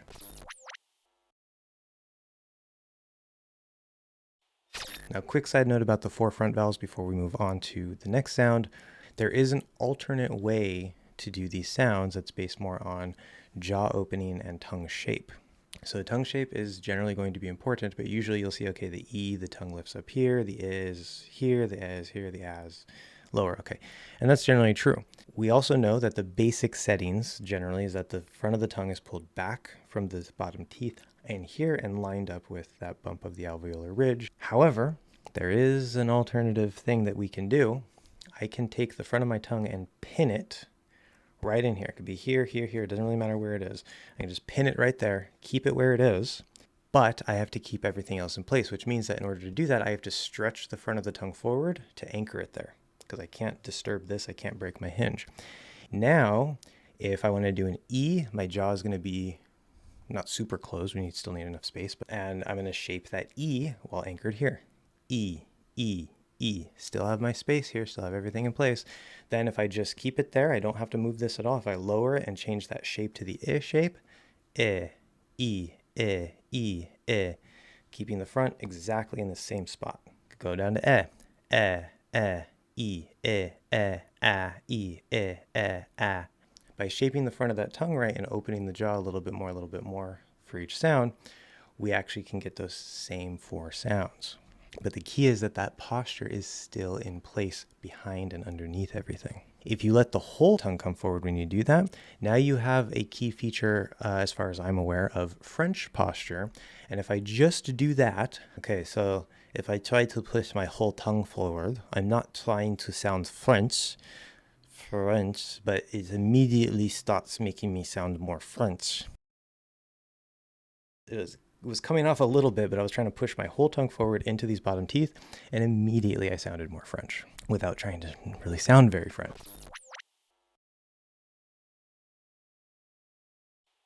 Now, the first important detail, there is something called the cot-cot merger. Now, the verb merge basically means to combine or to mix in some way. Now, don't worry about the spelling here, but in American English, there are two possibilities. One is where both of these will sound differently, and the second option is where they will both sound the same. If a speaker pronounces both of these the same, then they have the cot-cot merger.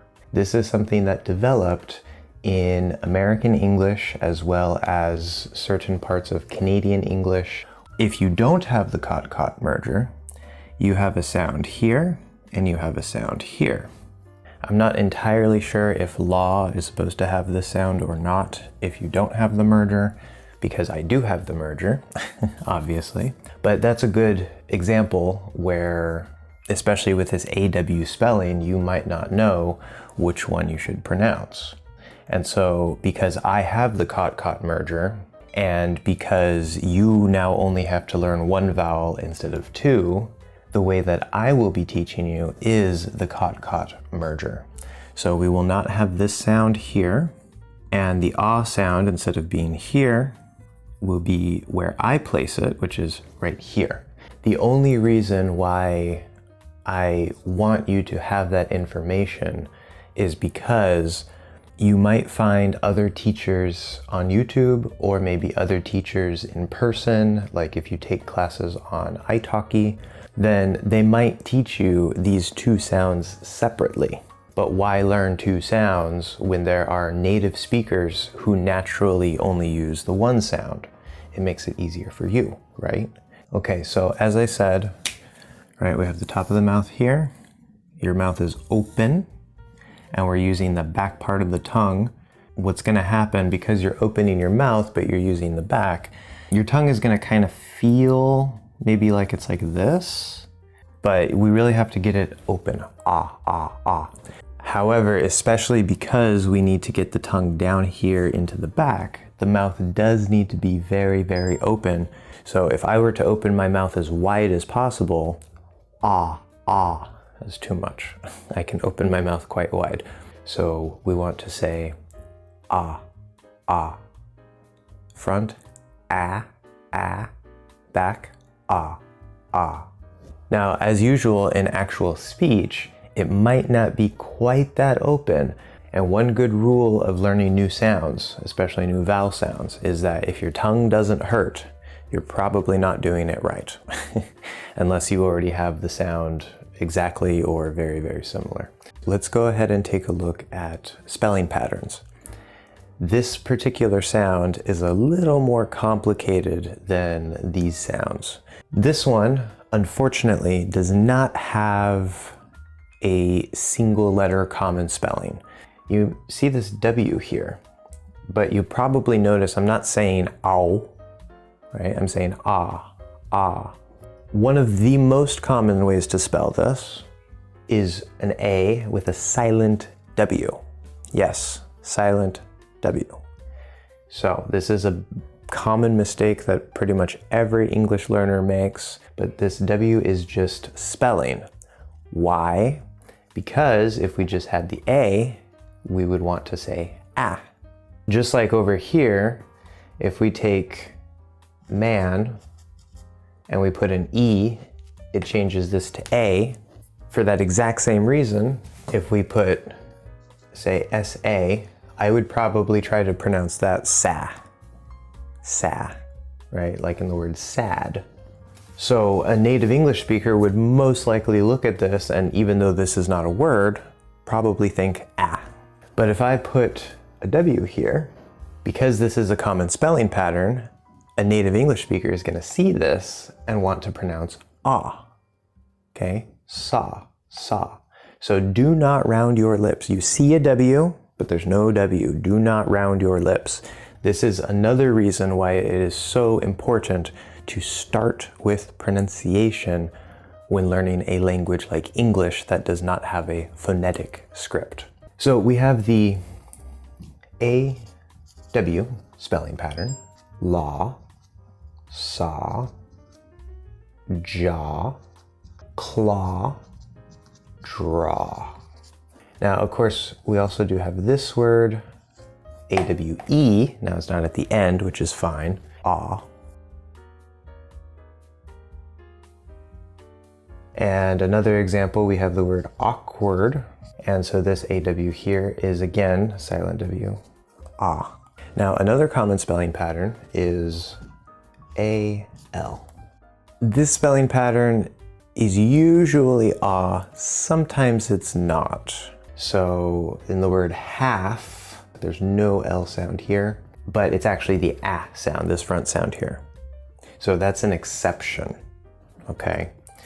So there are some exceptions in this spelling pattern. I don't think there are exceptions for this spelling pattern, but usually when you see AL, it will be ah. And again, this L is still gonna be silent, just like this W is silent. So it, just like the W marks that this A is pronounced ah, this L, silent L, marks that this A is pronounced ah. Why do we have two different ones? Because it's English. It has a complicated history and we don't need to worry about all that talk. So many English learners try to pronounce this talk. There's no L there. We also have walk, stalk. Okay, now notice these all end with K, but they won't always end with K. So if we look at the word all. Now this might sound a little bit different, and as we'll learn later, English has two L sounds. We're not going to worry too much about that right now. The half L, you don't touch the top. It's more like you pull your tongue back inside the mouth. Again, we'll talk about that later. It sounds more like a vowel sound. It sounds like ol. Now, when we say all, we could fully pronounce the L. Normally we don't. All. Okay, so again, this is a silent L, so we would have ah plus ol, all. And that's okay. But normally when there's an L at the end of a word or the end of a syllable, it will be pronounced as a half L, so we would say all. And because of the movement from ah to it can kind of sound like maybe that ah isn't ah, but it does start in the ah position. So this is another example, the word all, that uses this spelling pattern. It's just we add the extra L because there is supposed to be an L sound at the end of the word, even though the first L is just spelling, it's silent. And there are many words exactly like this. We have fall, call, mall. There's one more spelling pattern that is pretty common, but problematic. O. Yes, O. Very commonly there's an N after the O, but not always. So let's look at some examples here. We have on. It's not on, right? It's just this sound. There's no W, there's no lips, it's just ah. Ah plus n. And there's many words based on that, like con. We have bond, long, L-O-N-G. But then we also have words with O that don't end with N or ng. That's actually a different consonant. Like mock, pock, flock. Of course, we can take the F off and say lock.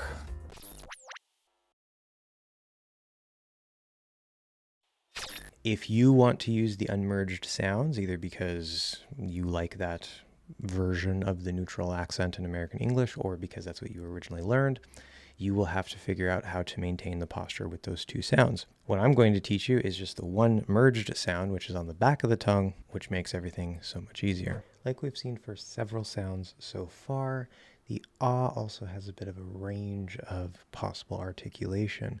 And we're actually going to be looking at two different maps. The sound is on the back of the tongue, so the front of the tongue stays low. There's a little wiggle room, but if you lift it up too high, it will cause distortion with this sound. This front of the front area, it's going to generally be lined up under that bump of the alveolar ridge.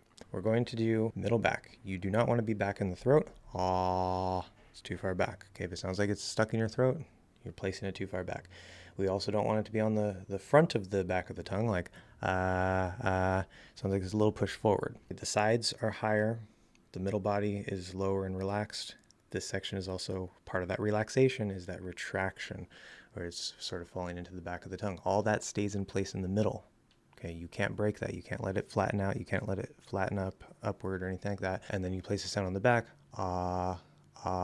If I get rid of my center of gravity and I let that not be retracted, it starts moving maybe towards that, like the ah sound in Spanish, Japanese, Russian, whatever. Lazy ah doesn't have to open very much. Ah. But there will usually be some amount of jaw opening, and when we do that, of course, we will break the hinge. But as usual, a common mistake is that when the hinge breaks, you end up pushing your tongue forward because that's what your normal posture does in your native language. So you don't want to do that. In fact, if anything, you should feel a little bit of a backwards pull. That doesn't have to happen. You can come straight down just like with ah. You don't have to push forward with ah, but there's a little wiggle room there as you sort of set into that ah sound, especially if you're doing map 1. Now, because we're placed right on that back of the tongue and because we're lowering down, especially if we don't open the jaw as much and we're using more of a lazy version of the ah, the top of the throat can come down a little bit. You're not trying to tense it or force it down, but it can sort of get out of the way a little bit so that back of the tongue can lower. I only mention that if you're still having trouble getting the right sound, you can maybe try to let that top of the throat move out of the way a bit. So to sort of come down with the back of the tongue. Don't do ah, where you're getting an artificially deep voice like we talked about in previous phases. At map 2, we can actually see that instead of the back of the tongue being very low, it can actually be higher than the middle, kind of maybe more where we might place that unmerged ah sound, or even just a little bit higher than that. And I think that this is possible because, remember, with ah, we don't round the lips. And so as sort of a leftover remnant of that ah placement, it actually opens up a wider range for the ah to be pronounced. So I can do ah, ah, ah, ah. As long as you're anywhere within that range and all the other pieces are in place, you'll sound fine. But there's actually a little bit more to the range for the ah sound. In map 1, we saw that it could come down. In map 2, we saw that you can actually have it a little bit higher. You can also, not for map 2, but for map 1, you can also come back a little bit. Now this seems weird because we're already so far back that we don't have a lot of space there before we start falling into the throat and blocking the throat.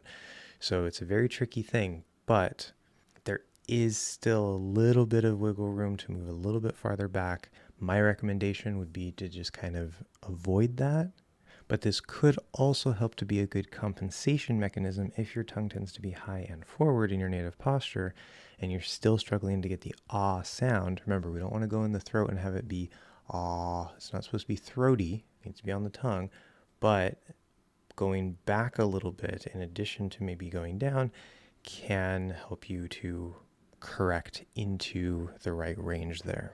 And lastly, for the lips on ah, the lips are not part of the ah sound in any way. The mouth will open and we're just ah, ah.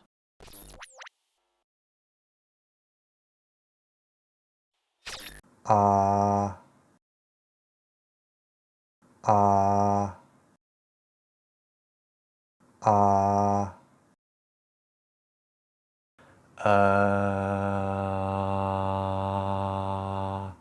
ah, ah,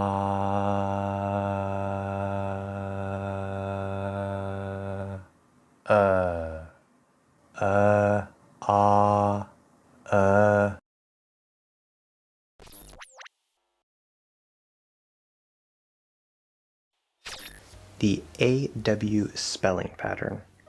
This is sometimes also spelled AU. In both cases, the W and the U are silent. Ah, la, claw, flaw, saw, pa, pawn, fawn, jaw, draw, dawn, hawk, raw, straw, strawberry, awesome, audio, audience, Australia, automatic, trauma, autumn, August, author. The AL spelling pattern. And in these cases, the L is often, but not always, silent. The only time they are not silent is if it is an L-colored fifth vowel, which we will be talking more about later in this course. You will see L-colored vowels marked with a star or asterisk. Walk, talk, calm, collar, taller, all, call, also, always. The O plus consonant spelling pattern. On, honest, off, con, ron, bond, not, hot, rot, cot, pot, lot, got, God, job, rob, lock, rock, sock, shop, stop, pop, top, drop, dog, fog, long, song, wrong, strong, boss, toss, loss, Ross, bomb, doll, follow, coffee, October. Now for some common spelling exceptions. Ah, this is an exclamation of surprise. Blah, drama, father, swamp, watch, want, knowledge, water, daughter, caught, taught, bought, brought, thought, cough. Note that there are many words spelled A-U-G-H and O-U-G-H that use the fifth vowel sound, but there are many words with these spelling patterns that do not use this vowel sound. Let's finish with some advanced and more uncommon words. Thaw, gnaw, awning, squawk, bomb, swallow, bald, collar, smog, log, fossil, gauze, gawk, honk, walk, mall, mirage, moss, moth, mock, stock, knot, naughty, haughty, palm, pall, sauna, fauna, possum, agave, sought, thought, rot, block, awkward, aqua, wally, assault, alternative, gaunt, aunt, also pronounced ant with the fourth vowel, caucus, Caucasian, auburn, launch, auction, default, exhaust.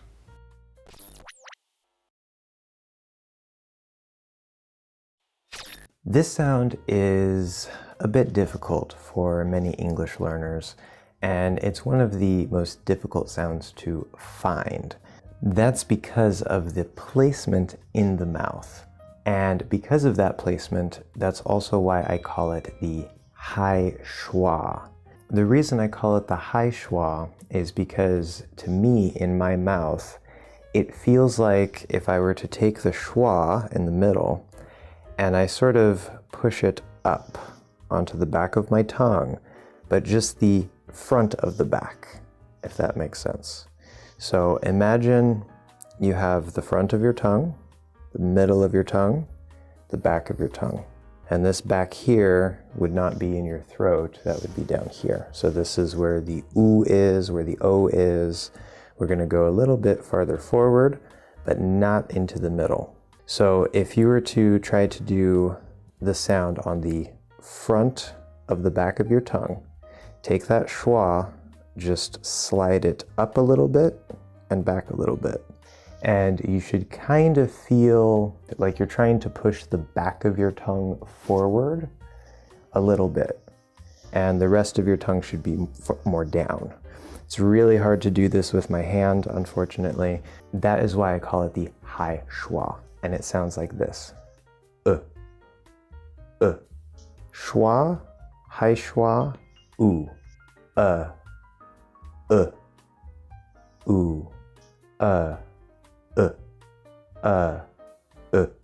Now, a couple other things to know about this sound that might help you find it and produce it. Number one, the tongue is going to be kind of tense. So with the schwa sound, it was more relaxed unless you were pushing down to make that bowl shape. But here we definitely want more tenseness in the tongue. As I said, trying to sort of push the back of your tongue forward a little bit, and you should feel sort of a tightness. The last thing is with the lips. This is optional. You don't have to do it to make the sound, but it can help, especially if you want to sound clearer.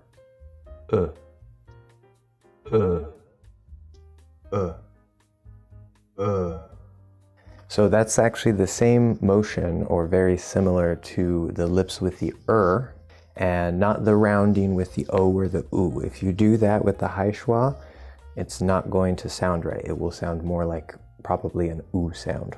Okay, so don't round the lips all the way, just sort of bring them up like with the sound. Now note that if you're still really having difficulty finding the sound, you can use the oo sound, the o sound, and the schwa sound to find the position using those as anchors. And so if you get a little too high, it might sound a little bit more like an oo. If you get a little too far back, it might sound like an o. And if you get a little too far forward or down, it might sound more like a schwa. The biggest problem is that it will usually be too far forward or low, and it will sound more like a schwa sound. So definitely try to make sure you get it up and back, but not too far. Let's look at some example words and some spelling patterns. And again, there are always exceptions, remember. One common spelling pattern is O-O-K.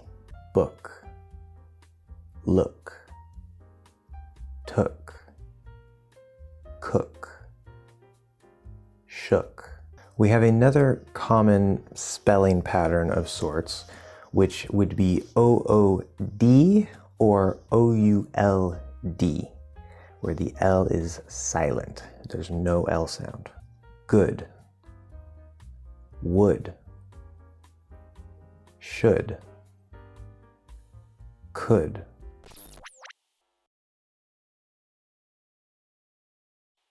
This is another back tongue sound, so what do we do with the front of the tongue? It stays very low. Sides of my middle are still raised, the body is still lower. We're going to be on the back of the tongue, kind of more on the front of the back of the tongue, with a little bit of a push forward. Now we're not pushing the whole tongue forward, we're not trying to break the posture. You have to keep your hinge in place, you have to keep that center of gravity in place and that space in place, that retraction, okay?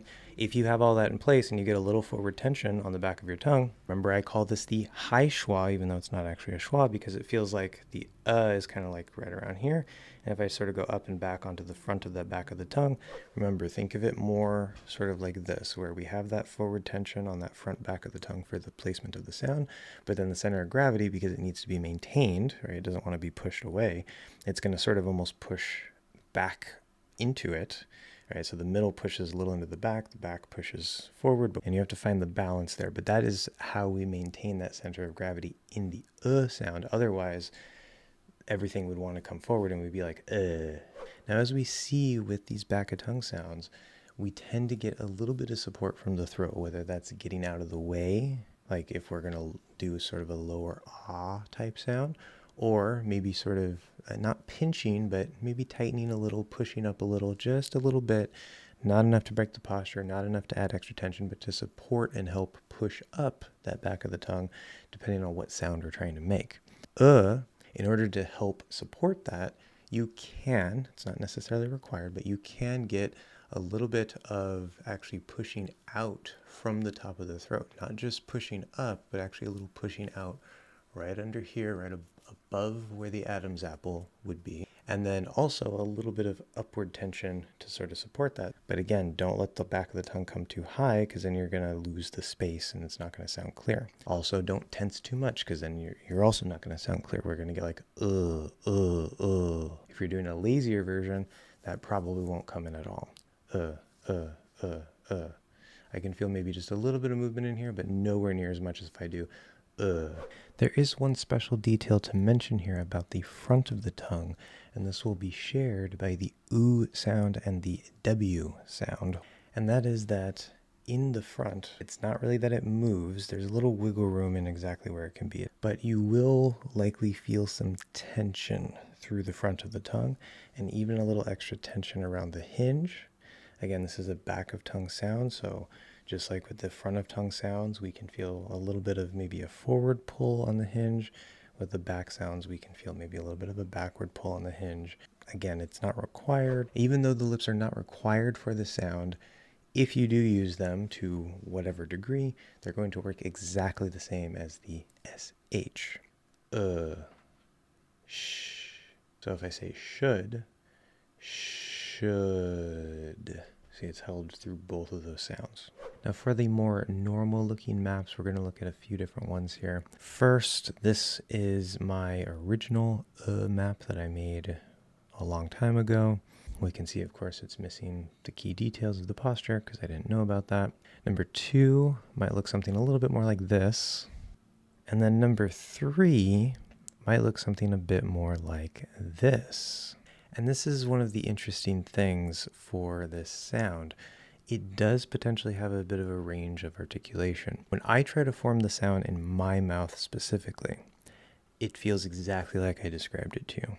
It doesn't really feel like it comes super far up or it moves back in any way. But if I try to mimic what I see here and I say, instead of, see, it should sound exactly or almost the same. I still have the same tension dynamics. I'm still placing it on the same spot. I'm still pushing it with the center of gravity. But instead of it being where it is, it's just kind of coming up a little bit higher and a little bit farther back. I strongly recommend that you don't try to do it that way, because you can very easily enter a different sound, trigger your native posture, etc., etc., etc. But you do have some wiggle room here. Again, sound is king, so as long as you sound good, you're fine, but be careful with that.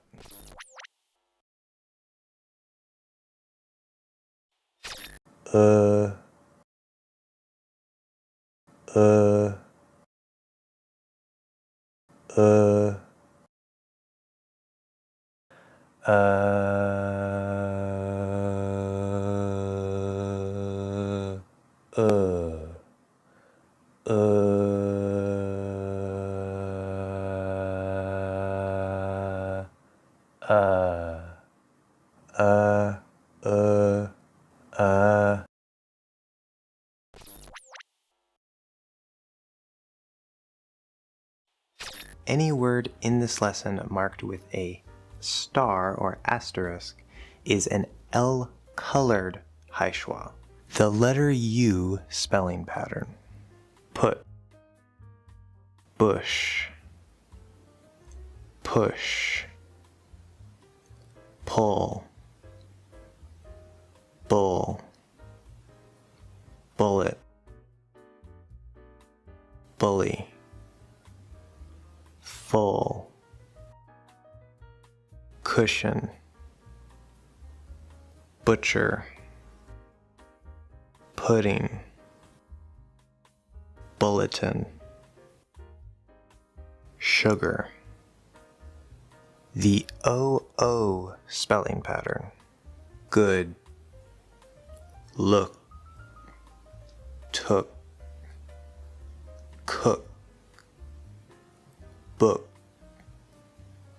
hook, shook,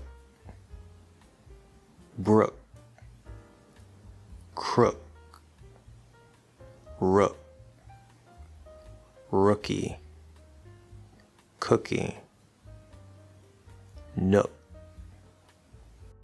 hood,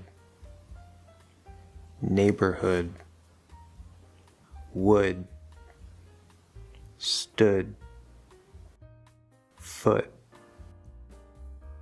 soot, whoops.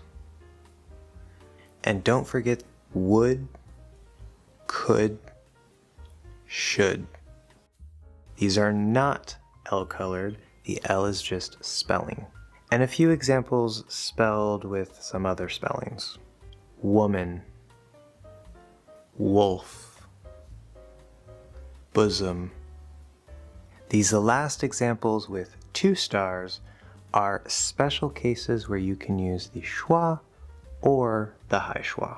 Skull, pulse, dull, simple, battle, pulpit.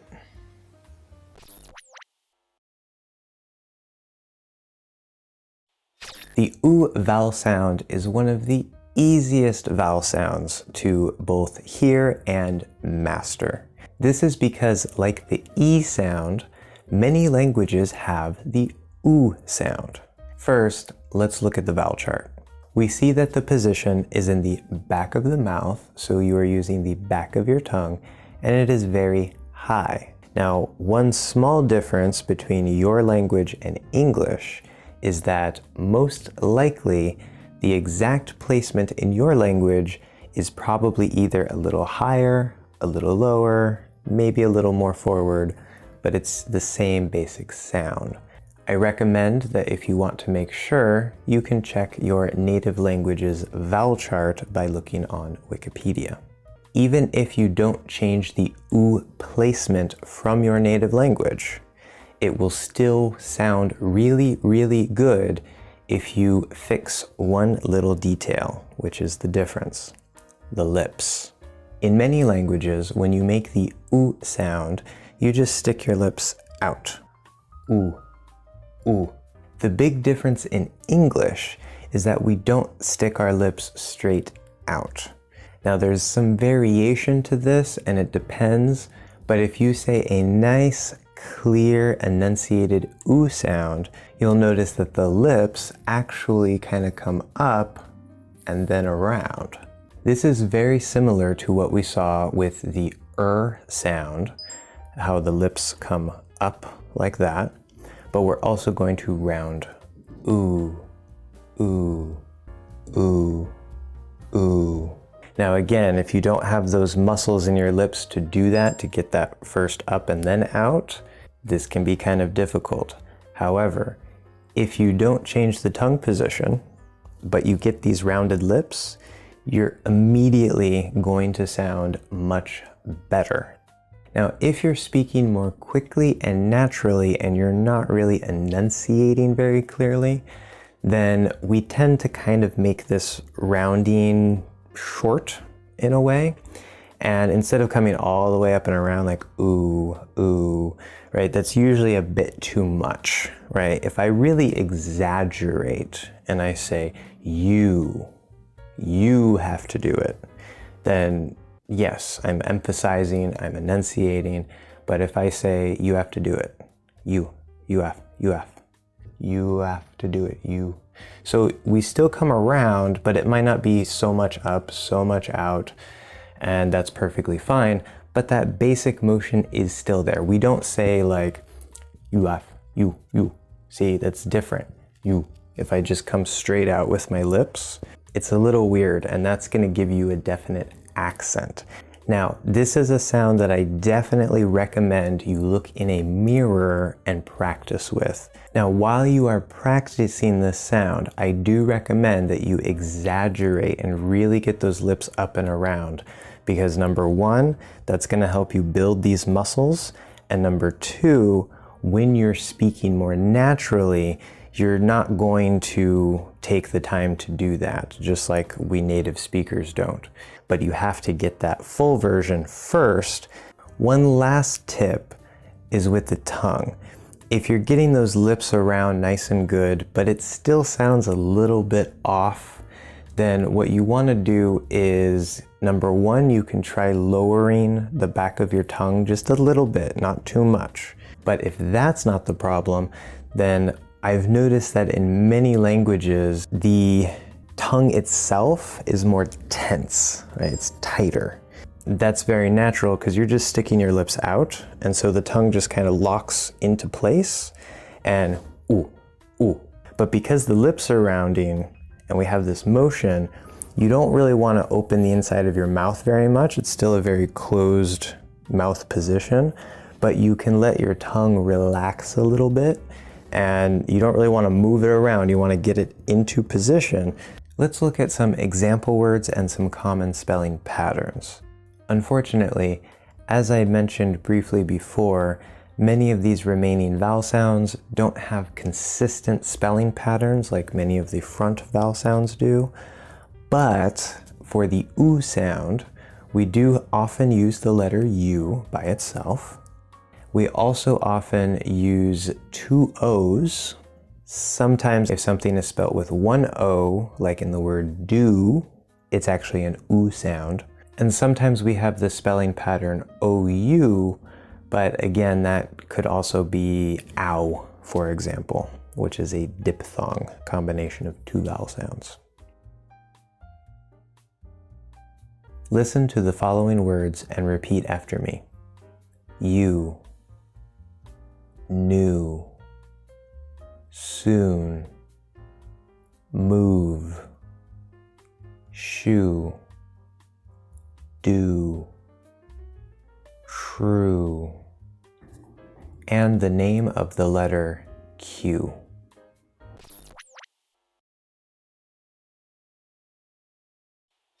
We are going to look at two maps. The first one looks a bit extreme, but just stay with it for a second. So like the E, the oo is placed very high, but on the back of the tongue, not the front of the tongue. This means we still have our posture, we still have our shape, okay? But remember, we're coming from a low setting. So the front of our tongue is low, the middle of our tongue is low, back of our tongue is going to raise, top of the throat again can sort of push up and tighten a little bit, just a little bit, to help support that back of the tongue as it comes up. But with the throat, remember, we're starting from that low tongue, low throat, very open and relaxed. We're not going to be super, super, super, super high and really close, like, okay, something like that. We need enough space there, but we're going to not move the whole tongue up. We're going to lift that back of the tongue. Now, when we do that, you don't want to flatten out the middle. You don't want to push forward on the middle. You still have to keep the sides of the middle higher and touching the teeth, touching that hinge, where the middle body will be down, retracted, back lower. It's just the back of the tongue that comes up. It doesn't have to be quite as steep as it looks in the map, which I would also add that this middle section, I can feel that it can be quite that steep, how it feels in my mouth, or I can actually let that middle sort of come up a little bit, have it be a bit more of an angle, and that still works as well, but I still have my center of gravity pressure. I still have that core basic shape feeling. It's not completely flat. But just like we saw with ah and because of the back sound, you can get a little bit of a pull or a slide this way, but we're still going to be centered on that fourth tooth. In addition, this is not required, the pull is not required either, but in addition, you can also either come loose on the hinge or even slightly break the hinge. Not going to be like this for like ah or something like that. Now you can get a little bit of attention through here, just a little bit, and even a little bit of a support here. The soft palate can actually kind of get out of the way since that back of the tongue is already so high. Now with the oo sound, there's a little bit of a weird thing that can happen. It's not required completely, but I do notice that it wants to kind of naturally happen in my mouth, where I feel the whole side all the way through the front of the tongue going to the tip can sort of tense a little bit, and that probably helps just to support that back shape and height. Another tip here, just like we've seen how I recommend that if you're not using the back of the tongue, that we tend to try to keep that a little bit lower and in place. For the oo, the front of the tongue coming up a bit is not a problem. It will not ruin the sound as long as you don't bring it like way crazy up towards the top of the mouth, like ooh. But for consistency and, you know, to make sure that you keep that general posture. I do recommend that you try to keep that front of the tongue low, unless you need to start raising it for the next sound. Like if it's ooh into T, of course, we're going to flow up into that T, and that's fine. We're just talking about the basics here. As usual, of course, that front part of the front of the tongue is going to stay pretty much lined up under the bump of the alveolar ridge, but in the ooh, the front, in addition to getting that little bit of extra tension, can also retract a little bit as we get up into that ooh on the back. It's optional, but if you feel a little bit of a pullback on the front, that is okay. Now that being said, our ooh sounds like it moves, and inside the mouth you don't have to move it. There can be a little bit where we kind of start a little bit more towards the and then just slightly move fully into the ooh. There's also a little bit of a range of articulation here that I want to mention. This is an alternative map image that we can use. So instead of placing it more on the middle of the back, you can actually, kind of like how we did with in the front, you can actually maybe push the back of the tongue forward just a little bit, and or get the placement of the sound a bit more towards the front of the back. Again, make sure you're high enough, not so super high, but high enough that you're not actually in the sound. But this is optional. Okay, so anywhere in that range you should sound fine as long as you have your posture, you have the mechanics moving, you have the lips going. It gives you a little bit of wiggle room there. Now you can do an ooh without the lips if you have perfect control over the tongue and the center of gravity, but even if we have a little bit of movement in here, we will almost always have some sort of, even just a little bit of movement with the lips. Now the ooh motion for the lips, how the lips work, is built on the same motion for and we're not tense here, but we're going to sort of push forward a bit. We're going to bring the front of the lips up and out. We're forward biased. We're trying to use these part of the lips, not the corners. And then in addition to that, they're going to come around. Now, how much they come around is going to depend on if you're doing a nice, good, full, clear version, maybe a really exaggerated version. Ooh, you. Okay, normally we won't do it that much, but that is part of the full range. Usually we're going to say more like ooh, ooh, ooh, ooh, ooh. There's a little bit of that basic motion, a little bit of up, a little bit of out, a little bit of around.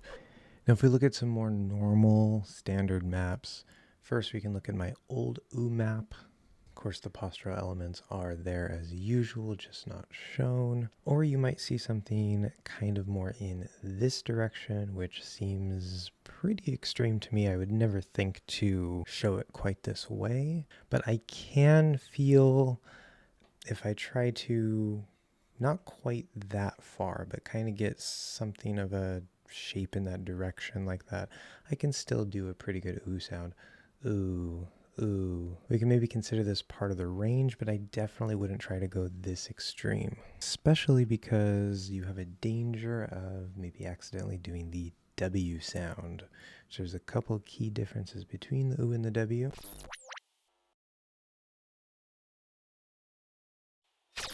Ooh. Ooh. Ooh. Ooh.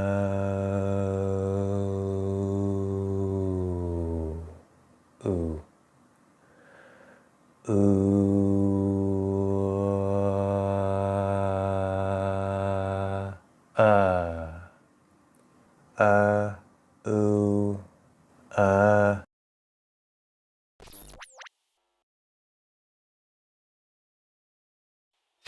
This is the first extra practice lesson that will use the English Hacks phonetic transcription. You can download the free guide that tells you everything you need to know using the link in the description. Ready? The letter U spelling pattern. Use. Use. Do. Rude. Glue. Flew. Ruin. Clue. Tube. Menu. Huge. True. Truth. Cue. Cute. Unit. Unity. unite, union, fluid, super, fruit, suit, debut, abuse, human, value, issue, tutor, Tuesday, January, February or February, junior, Jewish. The O spelling pattern. Zoo, zoom, two, tooth, loop, moon, mood, food, groove, room, broom, mushroom, bathroom, choose, soon, boost, spooky, goofy, boot, shoot, advanced, uncommon, and some other spellings. Lose, you, youth, suit, group, cougar, wound, root, also pronounced route, who, do, to, shoe, move, tomb, womb, new, few, brew, drew, stew, flew, buoy, through, bugle, hue, in lieu, sewage, doom, gloom, loom, boom, boon, loot, soothe, uncouth, kangaroo, coup, venue, crude, ruth, ruthless, voodoo, root, boo, aloof, poof, cartoon, noodle, tycoon, cocoon, boutique or boutique, bouquet or bouquet, goose, moose.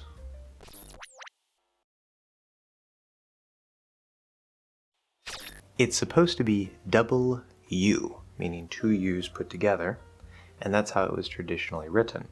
And we usually call it the W instead of double U. The W sound is a voiced consonant sound. W, W. We hear nice good vibration from the vocal cords. Now, is there a voiceless version of W? Yes, but you never have to use it. This would be wh, wh. Traditionally, the spelling WH was used to mark this voiceless W sound. For example, what, where, why, and other words like white.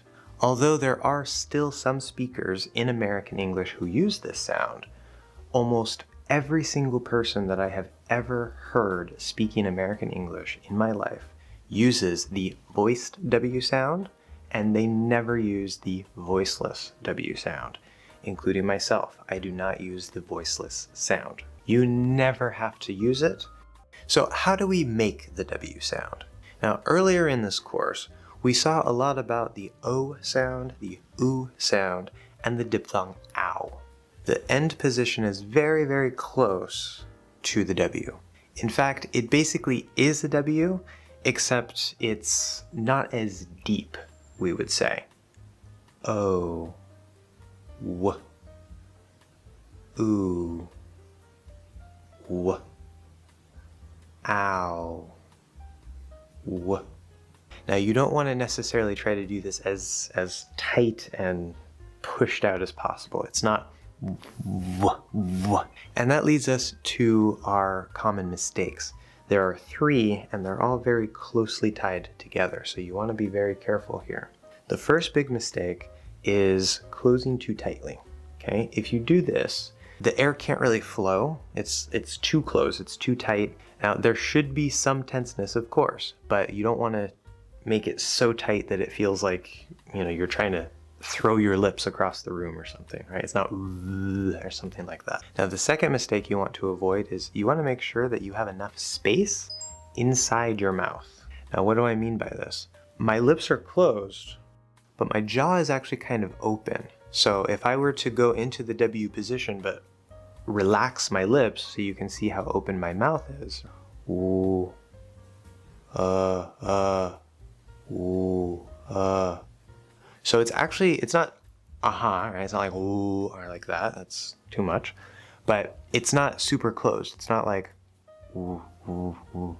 Okay, so you want to kind of have your jaw partially open, more around, say, where you would be saying eh, right? The eh vowel, eh, eh. That's kind of nice and easy. Eh, w, w, eh.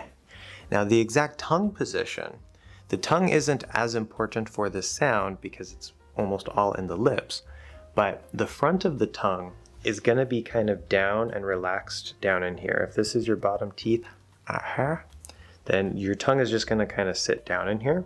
There might be a little bit of tenseness to kind of hold it into position and make sure it doesn't move. And I will also add that the front part of my tongue, it doesn't really touch anything inside my mouth. It doesn't touch the bottom, it doesn't touch the sides, it doesn't touch these teeth. And of course that is directly tied to the next common mistake, which is probably the single biggest mistake, and that is pronouncing the W sound like a V sound. If you make the first mistake or the second mistake, where your mouth is too closed or your lips are too tight, it's very likely that you'll end up making sort of a V sound anyway. And so that's one reason why we want to avoid those first 2 mistakes. But even if you are avoiding those first 2 mistakes, you still might be pronouncing a V sound, and you might not even notice it. For example, instead of saying what, you might say vat. Or instead of saying we, you might say V. Now, of course, on the other hand, if you are pronouncing a word with V, like very, don't say wary. So how do we fix this? How do we avoid this mistake? Well, the trick is, of course, making sure that this lip is far enough away from your teeth. Remember, the F and the V sound are made by bringing that lip up to those top teeth. And so when we get close enough, we're going to get V. And if you go to make a W sound, you might put your lips out. But if you're touching, or you're really, really close to touching with that bottom lip, so it's kind of like this, but it's close to your teeth there. V, v, v. See, we hear that V sound. It's a weird V, but it's a V sound. It's not a W sound. You might have to intentionally sort of try to open a bit more or pull that lip away from these top teeth. V, w, w. Now there's very good news and very bad news about the spelling for this sound. The good news is that the W sound is usually, I would say almost always, but not always, spelled with the letter W. So yay, something that makes sense, right? But not so fast. English isn't going to make it that easy for you. The letter W is actually a pretty common silent letter. Now it's not that bad, but some of these you just have to kind of memorize. For example, answer is a very common word that uses a silent W. It is not answer, as well as the WH word who. That's not a voiced or a voiceless W, that's just the H plus oo. And words like whole. Again, this is not any kind of W, it is just an H followed by a vowel. The good news here is that there are actually two very frequent ways that the silent W is used. One is before the R sound at the start of a word or a syllable.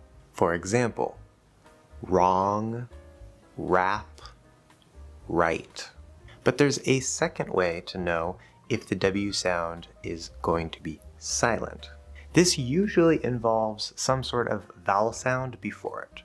So we know that a very common way to mark the fifth vowel sound compared to the fourth vowel sound, the fourth vowel sound is very often just written with the letter A.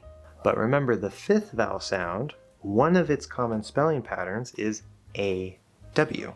And this is a silent W. It just marks the difference between the fourth vowel and the fifth vowel. Other examples involving vowels would be the word own, which is just the vowel sound O, or with the diphthong ow, which is commonly spelled OW, for example, the word cow. So we don't say cow, see that's too deep, cow, cow, cow. Now to really give you a comparison here, let's use the word wow. So we're starting with a W sound, which is very deep, ooh, ooh.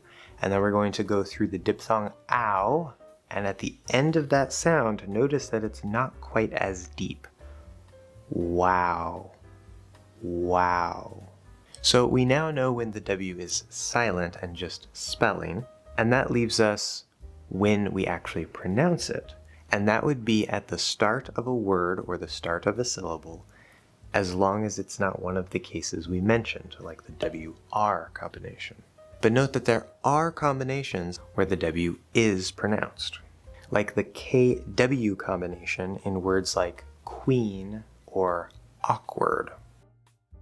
At the start of words, we, wish, west, wine, wax, want, one,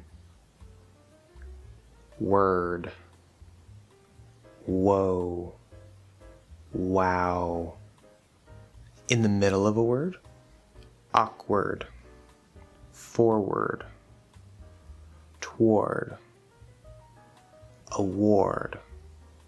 And since we don't use the W sound at the end of words, let's take a look at a couple examples of these combination sounds.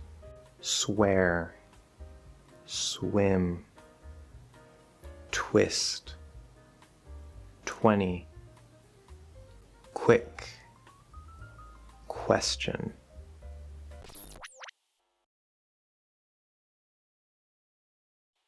And I've noticed that there's actually definitely some wiggle room on the exact details of what can happen with the sides and what can happen with the back and how tension can shift around. But I'm going to give you a little bit of a description here that might help. And again, some of these details are not in the original W lesson. Now, there's something that's going to happen inside the mouth, and then there's something that happens with the lips. Now, we know that they're going to round forward. That's the first most obvious thing we see. And they're going to round usually more forward than oo or o.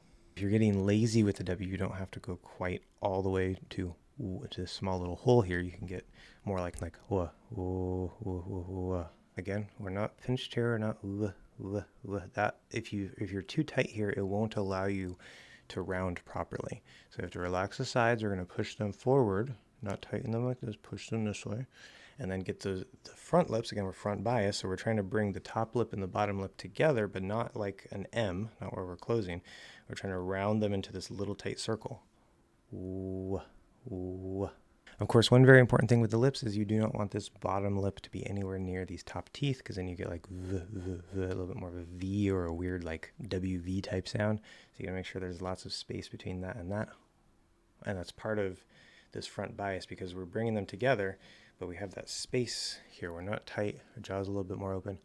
Ooh, ooh, helps give us that space between the lips and the teeth. Inside the mouth, remember, our jaw tends to be maybe a little bit more open, tends to be set a little bit more open than many other languages.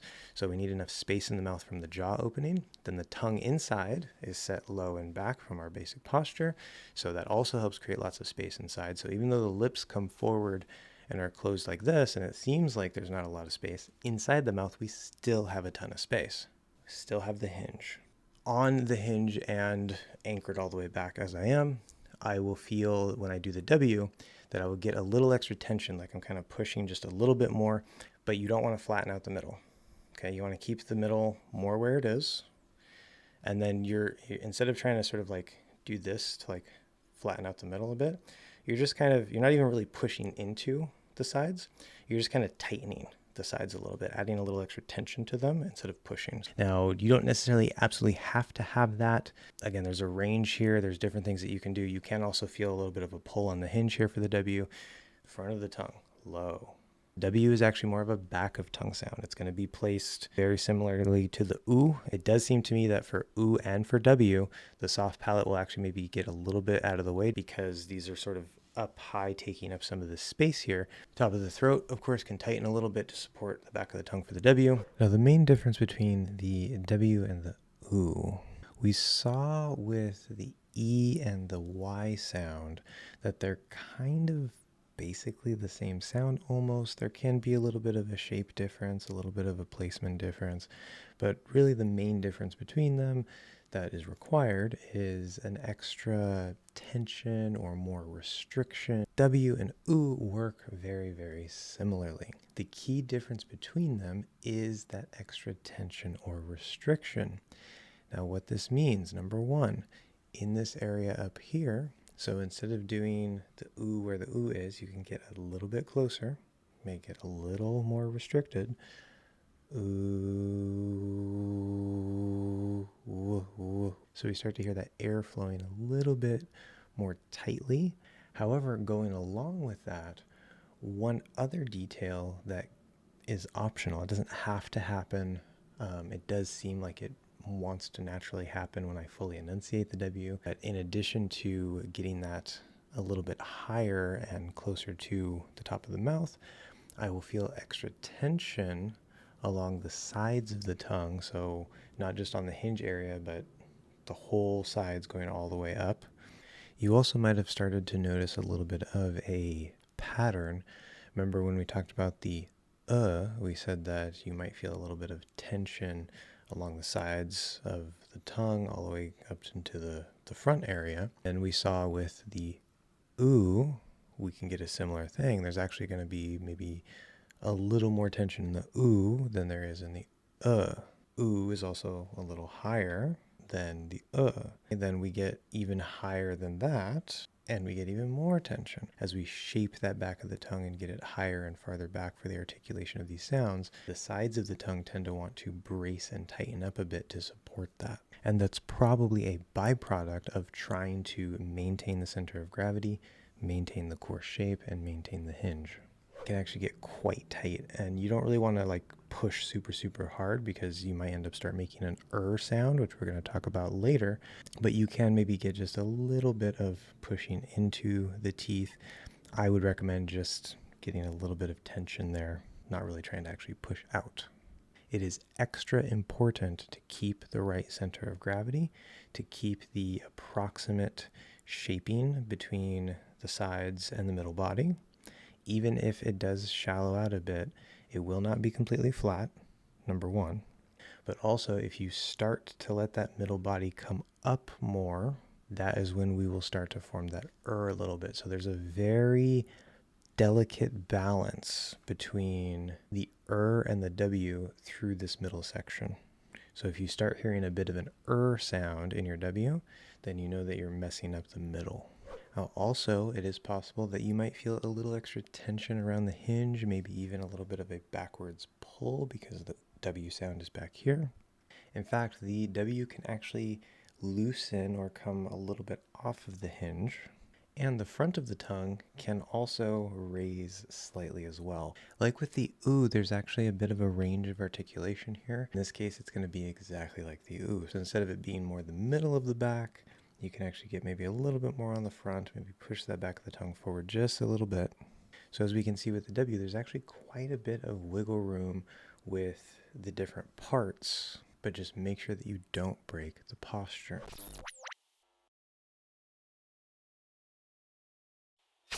Ooh. Ooh. Ooh. Ooh.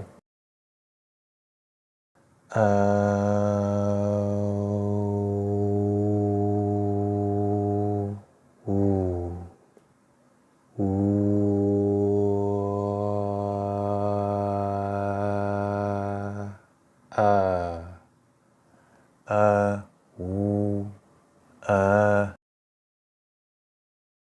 As a reminder here, remember to fully release, unless of course the next sound also uses the back of the tongue, then you go into that sound.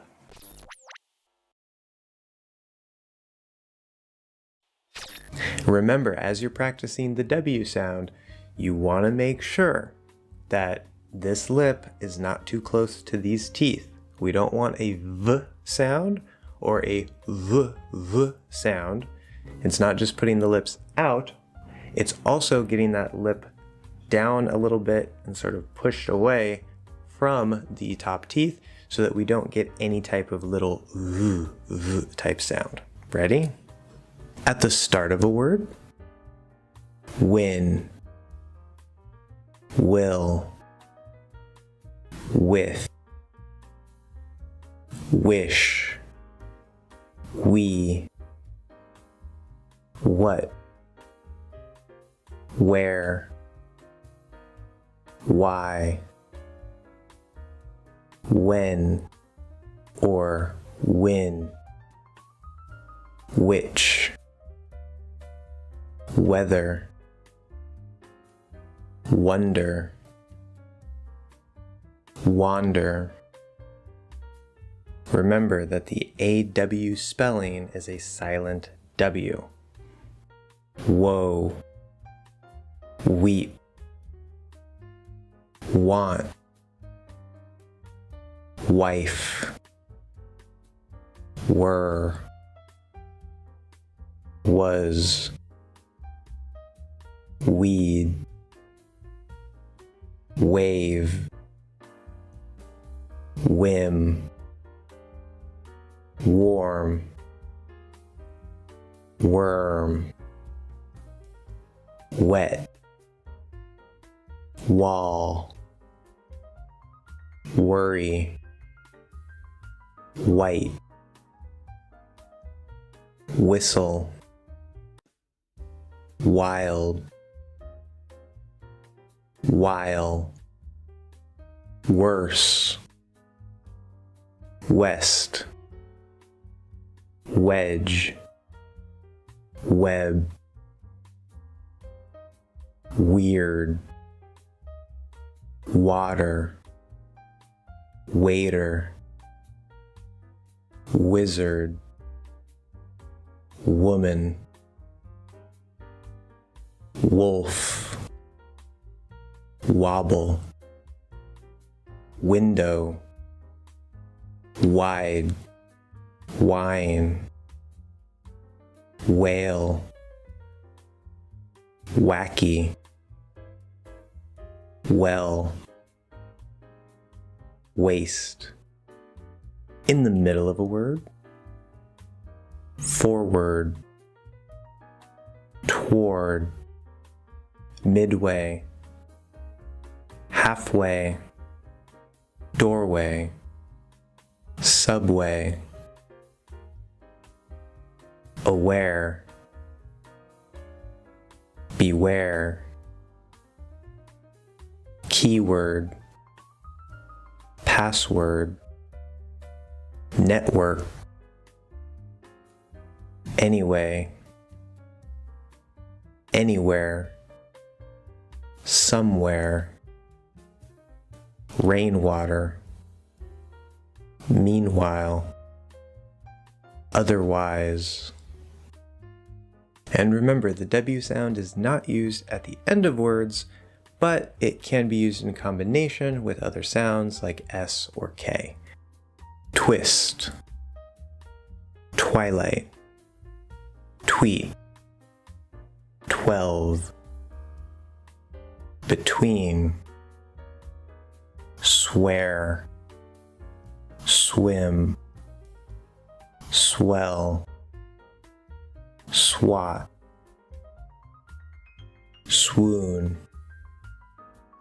awkward, likewise, quick, question, quest, queer, quart, quarter.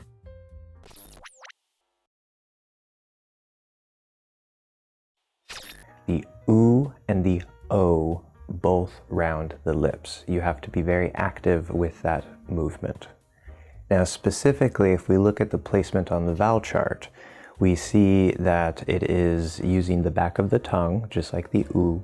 The good news, just like with the oo sound, you can use your native language o and simply add rounded lips, and that will immediately make you sound better.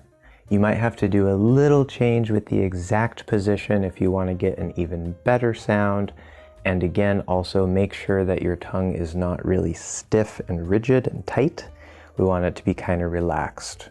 The other thing about this, where the oo is very high, like e, oo, e, oo. So the jaw isn't going to open very much. With the O sound, we're actually going to have the mouth a little more open, as you can see from the height placement on the chart. It's not as high as the oo, but you want to have a little bit more movement. Instead of oo, oo, oo, where the jaw doesn't really move, we are going to move the mouth a little bit, but it needs to be more open to start. O, O, O. Oh. Now, a common mistake when trying to make this sound is you might open your mouth too much and then try to close it, like ow, ow. If you don't open enough, you might say like ooh, ooh, ooh. Let's talk about some common spelling patterns and some example words. Now, like I said before with the oo sound, unfortunately, the spelling patterns aren't as consistent or reliable, although there is some good news with the O sound, as we'll see soon. First, let's talk about just spelling with the letter O by itself. Now, we saw in the video about the ah sound, the fifth vowel, that if you just have the letter O, it could be ah instead of O. However, there are many words that are spelled with just the letter O that are very common, and they have the O sound. For example, go, no, don't, won't, so. Now, the good news about the O spelling patterns is that because the single letter O by itself can often be another sound like ah or oo, we often write not just the letter O, but also a silent E. Usually the silent E will change the vowel sound, like we saw in the first 4 vowels in the front, but with the letter O, it actually is commonly used to mark an O sound instead of changing the sound. Let's look at some examples. Dough, mow, code, mode, bone, home, spoke, Another pretty common spelling pattern is OW. Now this is also a common spelling pattern for the diphthong ow, but it sometimes is actually just the O sound. For example, know, grow, slow, show. But then the word now is an ow sound. And finally, we do have one more common spelling pattern, which is OA. In this case, the A is silent. It is not OA or OA or something like that. But for example, loan, foam, moan, roam. Now, these of course are not the only ways to spell the O sound. We have some random crazy exceptions and some strange things, but these are things that you will commonly see. These are just a guide, a rule of thumb to sort of help you, but you want to really train your ears, as I've said many, many times.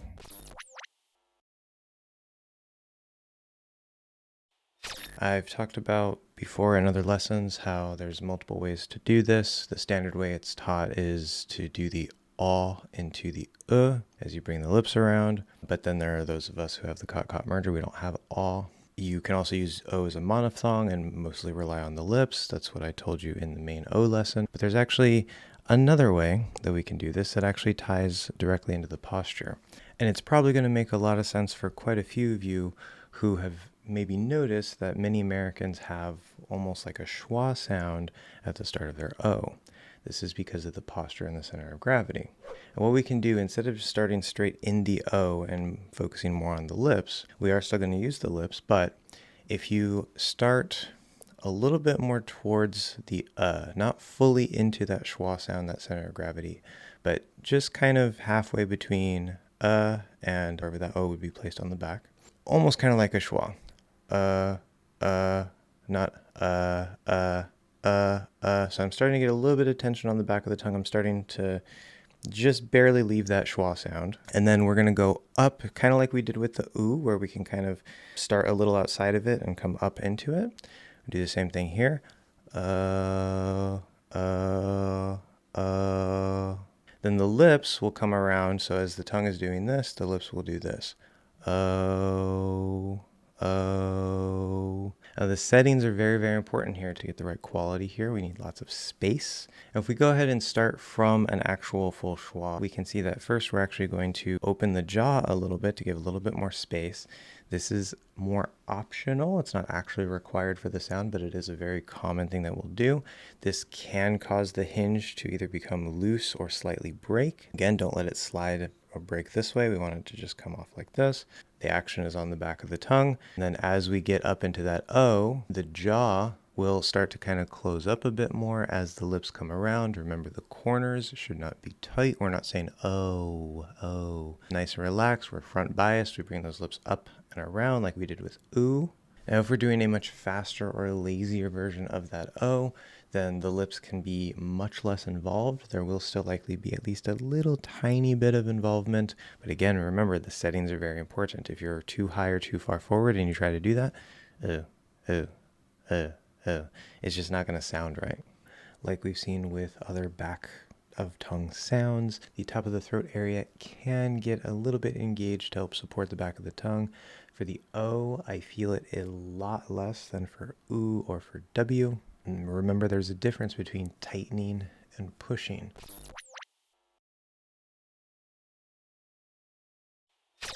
O, O, O, O,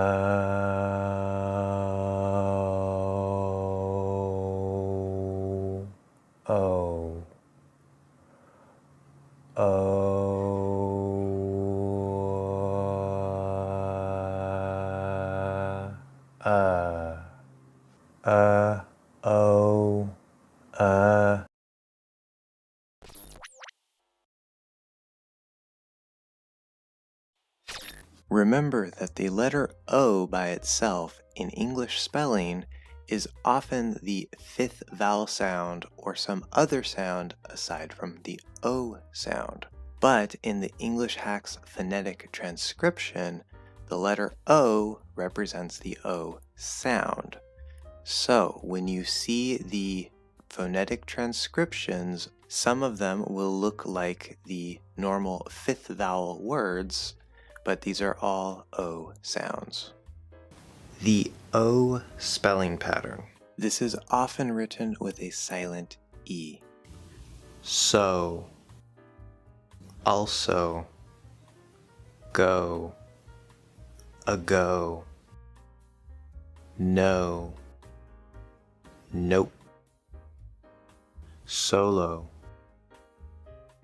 ego, toe, Joe, chose, bro, pro, woke, bone, tone, cone, zone, dome, Rome, vote, wrote, host, code, hope, note, open, most, almost, over, photo, phone,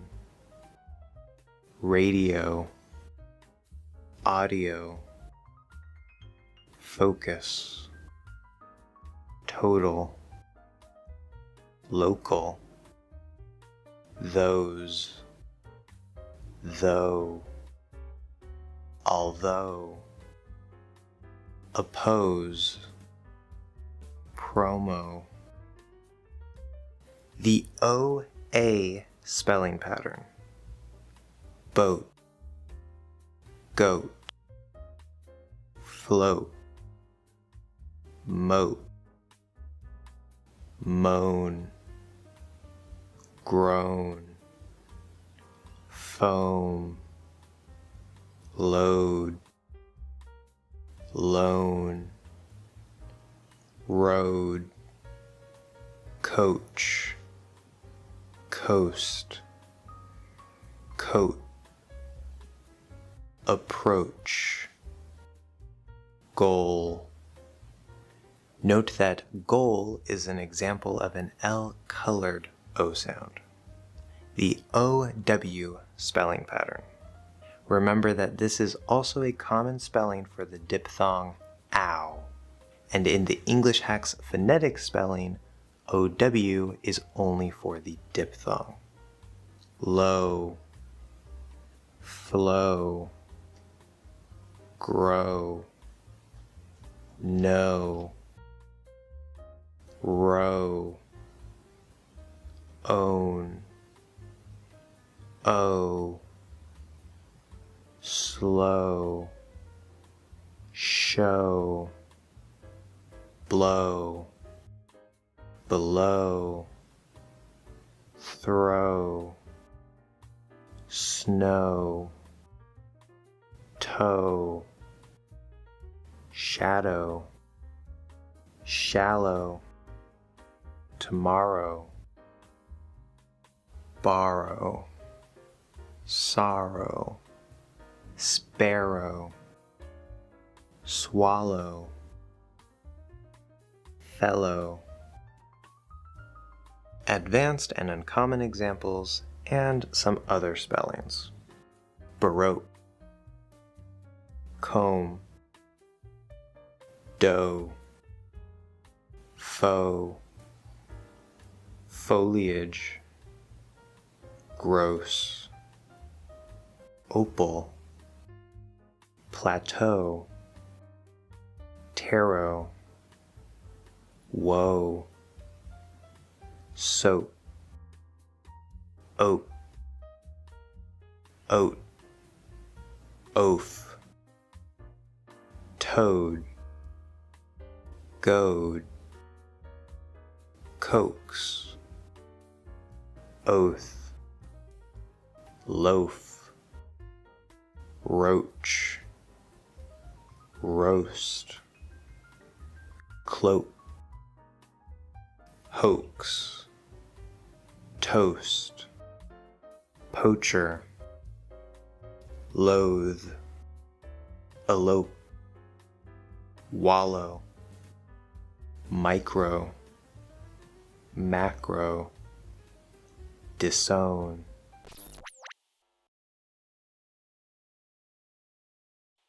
So we've covered all of the basic individual vowel sounds, which are known as monophthongs.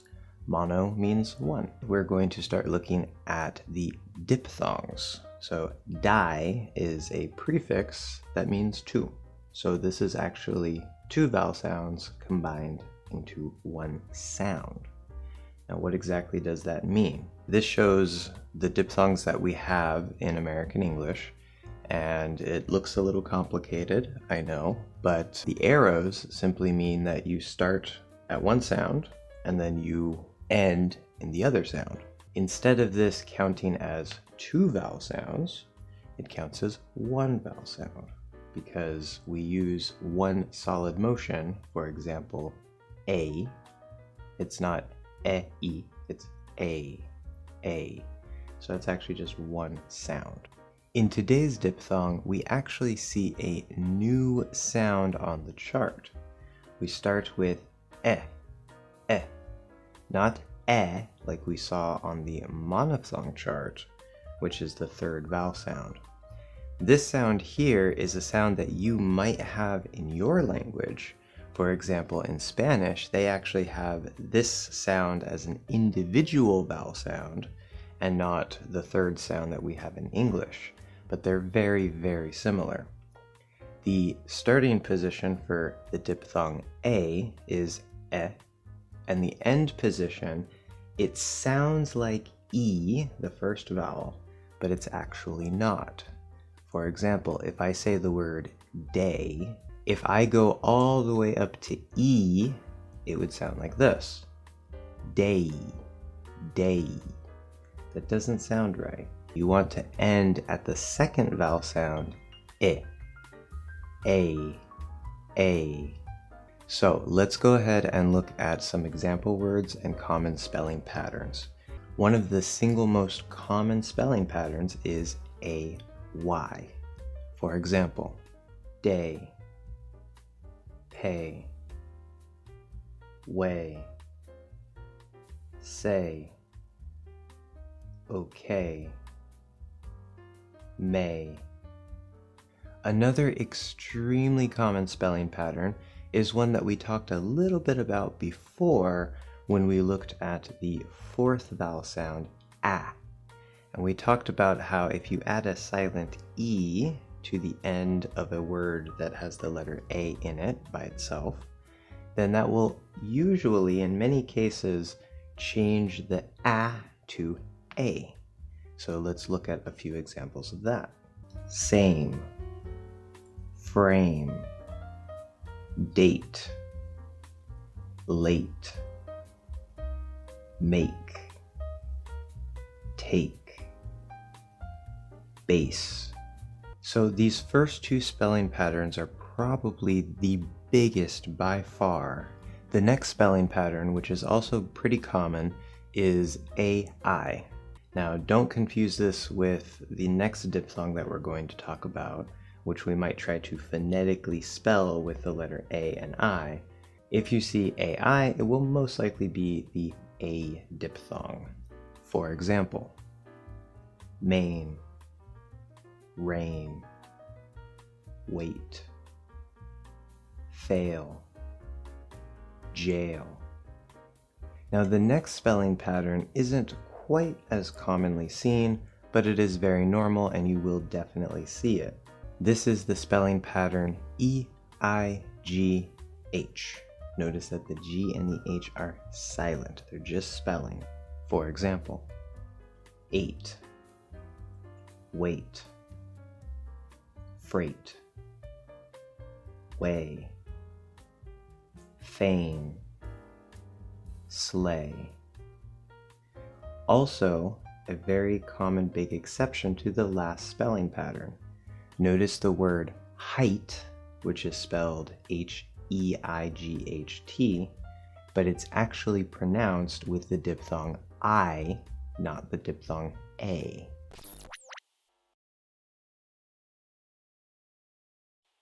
Now, as I mentioned in the main lesson for A, the starting sound only exists in the diphthong. It's not the sound, it's which it's kind of hard for me to isolate that because we only use it in the diphthong. The good news is that many languages have this sound instead of, or sometimes in addition to, the American English sound like in bed. But of course you have your own posture, and in some languages such as Spanish, that sound is actually the center of gravity itself, so you have to be able to let go of that and have your center of gravity be over here, which is an extra tricky thing to do. So while you're doing the A sound, you're going to start in that sound that you're used to in your language, but your center of gravity should be here.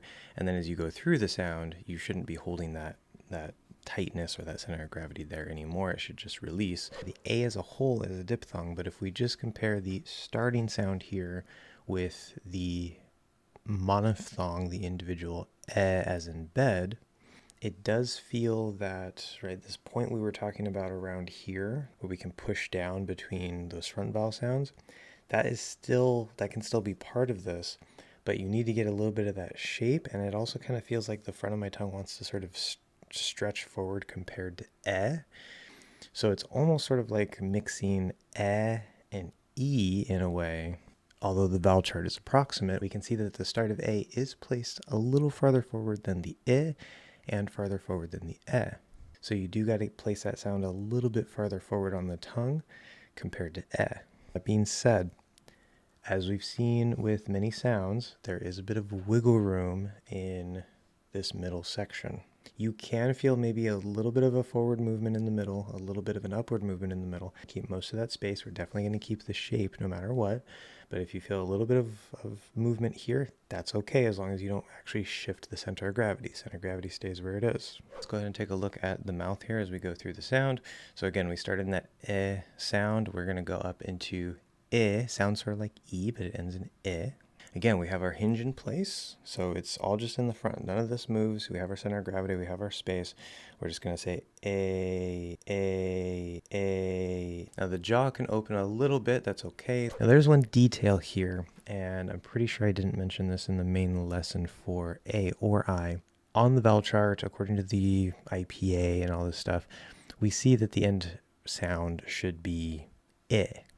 It doesn't quite sound like that, as we've mentioned before. It sounds kind of like an E sound. If we go all the way into E, it's a bit too much. That being said, the end sound, the end position that you wind up in, it doesn't have to be exactly I. It could maybe be I. It's like mostly I, but not fully formed or in a slightly different place. It could be an E that is lazy, not all the way up to like a full exaggerated A. That's a bit too much. A. Okay, if you're exaggerating the sound, like if I say, hey, what's up? Like maybe I could do that to play with the language, but that's not how it would normally be formed. That's definitely too far. But a lazier E, where you don't quite get all the way up into the E. See, that's where I landed there, is that E. That sounds okay, especially if you're speaking more quickly. So you want to shoot for I to like a lazy E, or anywhere in there is fine for the end point. Just make sure that you don't lose your hinge, you don't lose your posture, your shape, all the things we keep talking about. So this is, again, another range of possible articulation for, in this case, the end point of the sound. For the lips on A, we're going to have some movement in the lips.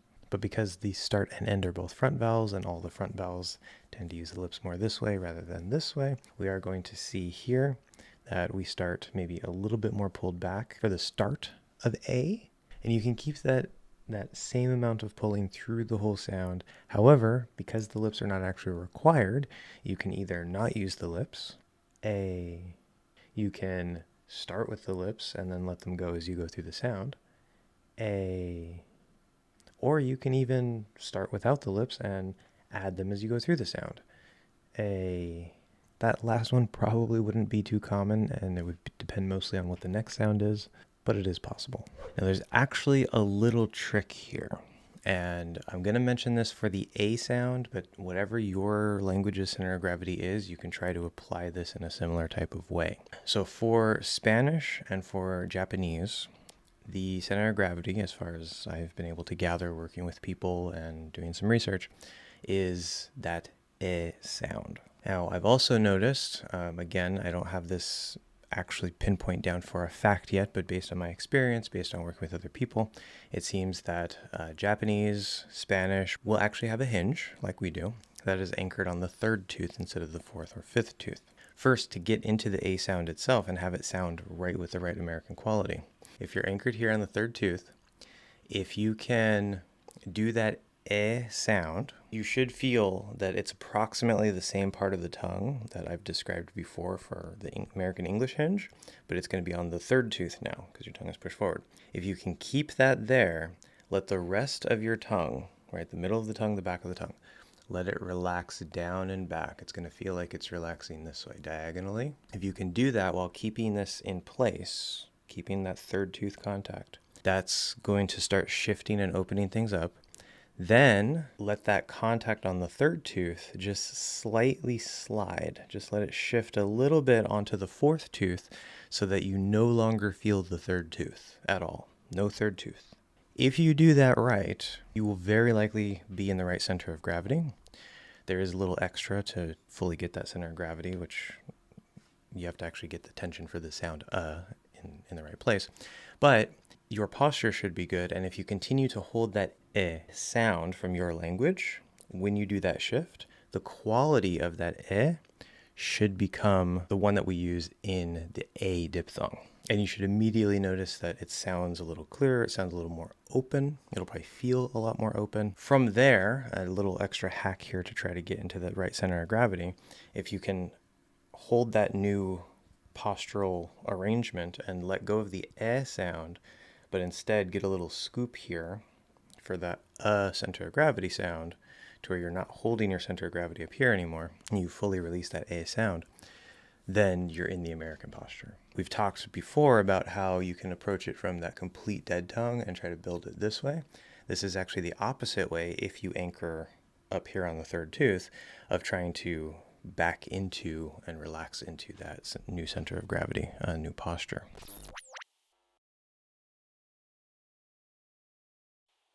A,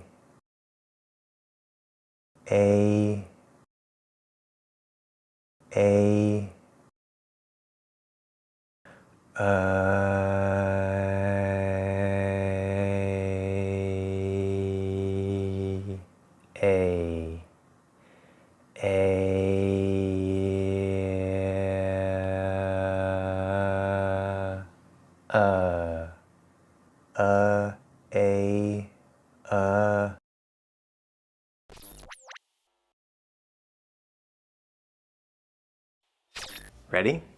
Letter names. A, H, J, K.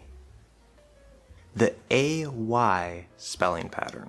Say, pay, may, day, bay, play, stay, betray, delay, lay, pray, gray, okay,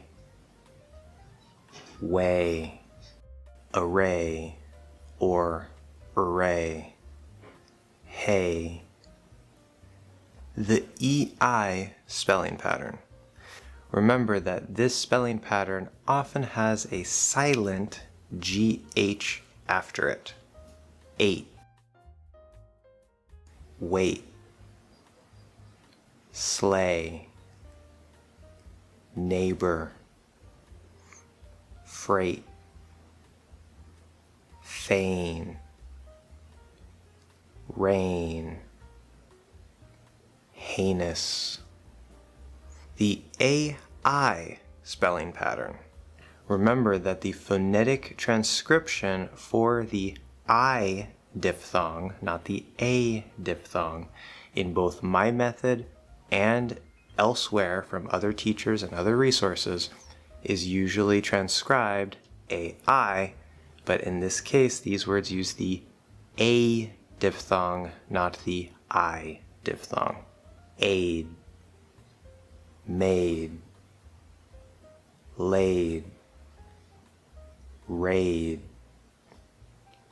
bait, gate, main, strain, brain, drain, grain,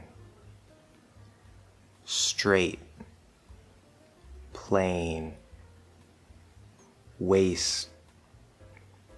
The A plus silent E spelling pattern. Remember that usually if we have just the letter A, this will be the vowel sound A, like cat.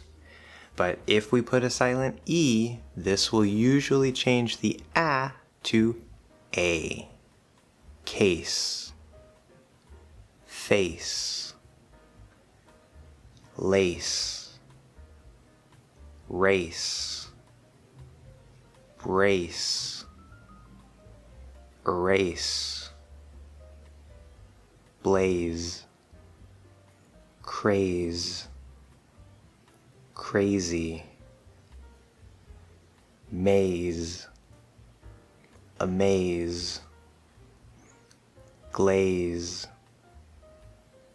daze, phase, fade, age, cage, page, wage, hate, fate, date, Kate, late, rate, mate, great, tape, fate, lake,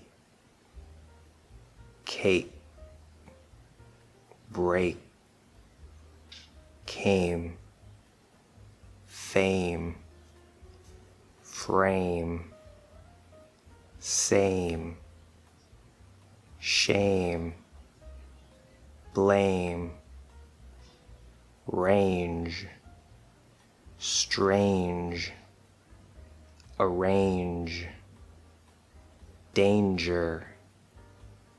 And lastly, we have a very special group, A plus the back N, as I call it, commonly written NG, with or without an added K. For example, thank. Some people pronounce this with the fourth vowel A and will say thank. That is not how I speak, and I actually think it is harder to do it that way. So instead of that, you can use the A diphthong for these words. Thank, bank, tank, sank, drank, prank, hang, rang, sang, bang, anger, hanger.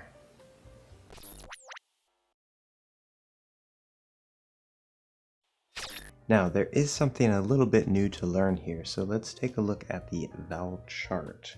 So we see, just like with A, we're ending in the I position, the second vowel sound. But we see that down on the bottom is where we start. And this is another new symbol. This is a symbol that you might have, or that you probably have, in your language. Just like the lowercase e symbol in the diphthong A, The lowercase a symbol in the diphthong I only exists in the diphthong. So this isn't a, the fourth sound, and this isn't ah, the fifth sound. This is something a little bit different. So if you have this vowel sound as a monophthong, as an individual vowel sound in your language, then this will actually be very easy to find. And it's going to sound something like ah. What you want to do, as you see, is you start with ah and you end with I. Again, it sounds kind of like it ends with E, but that's too high. Okay, we don't want to say I. No, it's I. That's the end point. If you already have that sound, great. If you don't, then what you want to do is go from ah, just kind of relax the tongue a little bit, let it come back just a little bit more towards the middle, and instead of having that nice solid ah, fourth sound, we're just going to go back, ah. It's kind of a little more relaxed, but we don't want the sound to go all the way back like ah. Okay, that would be way too far back. Let's look at some example words and spelling patterns for this sound. First, we have the spelling pattern I plus silent E. But remember, just like with the a changing to a when you put a silent E, the I, second vowel sound, usually changes to I if you put a silent E. Usually, not always. There are some exceptions, of course. Pie, die, lime, wine, white, kite, sight, time, mine, knife, decide. Now, I gave you a lot of examples there because this is so super common. This is probably the most common spelling pattern for the diphthong. Note, of course, that one really big obvious exception is the word I, meaning me, which is just spelled with the letter I. Another very common spelling pattern is with just the letter Y at the end. Y, cry, dry, fly, my, apply, deny. Now there's another pretty common spelling pattern that is IGH. Also, we don't pronounce the G and the H, they're just spelling. Note that there is very commonly also a T at the end of this spelling pattern. For example, high, sigh, might, sight, fight, light, night. Now there are some other fairly common spelling patterns like IGN, for example, sign or benign. If you see IND, bind, kind, etc. There are some other ways and exceptions and variations of what is possible of how we spell this sound. Again, we want to train your ears. We don't want to memorize all the spelling patterns. It doesn't really matter that much. But let's not worry too much about all that. Just focus on producing the sound, focus on hearing the sound clearly, and you'll do just fine. That is our main goal here.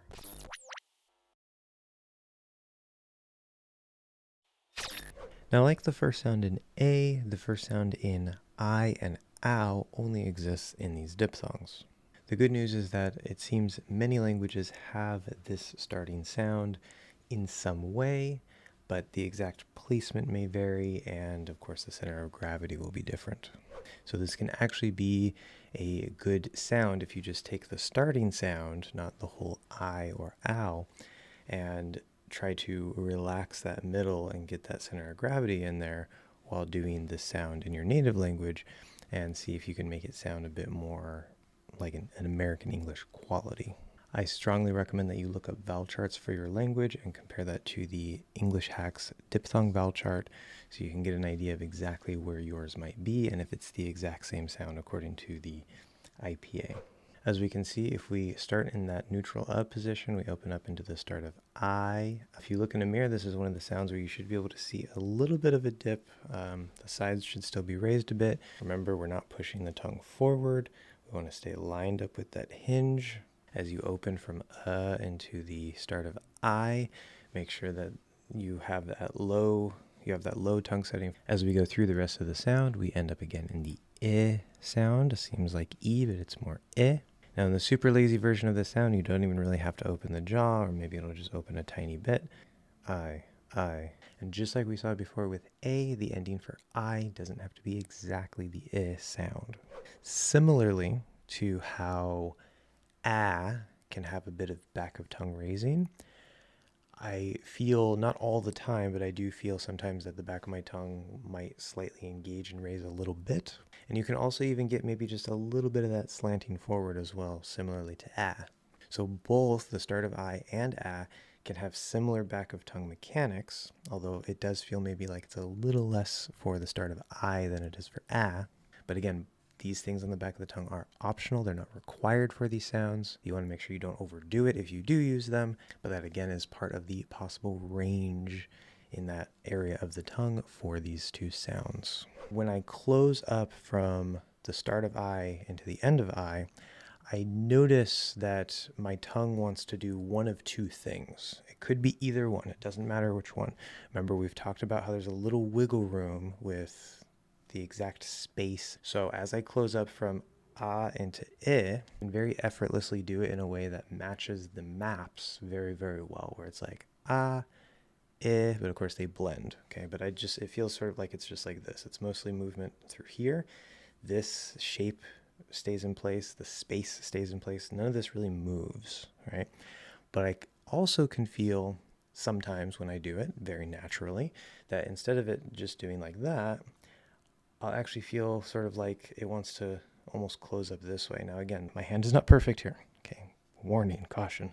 I'm not pushing the whole tongue forward. Through the middle section here, especially this front middle, I can feel it sort of maybe coming up a bit, coming forward a bit.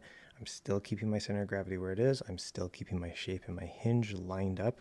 Maybe it would go a little bit farther, almost like it's gonna tug a little farther forward on the hinge there compared to normal, but it's still lined up there.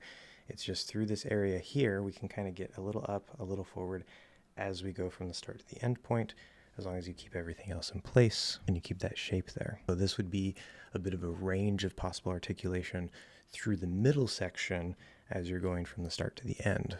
As far as the lips go, just like many of the other sounds, the lips are not actually required to produce the sound, but it is fairly common for us to engage the lips in some way to the sides as we open.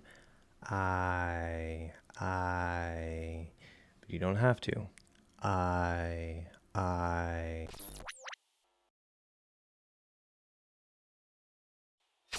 I,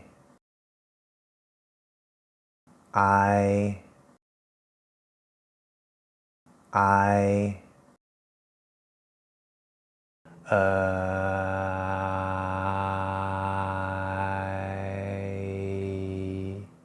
I, I,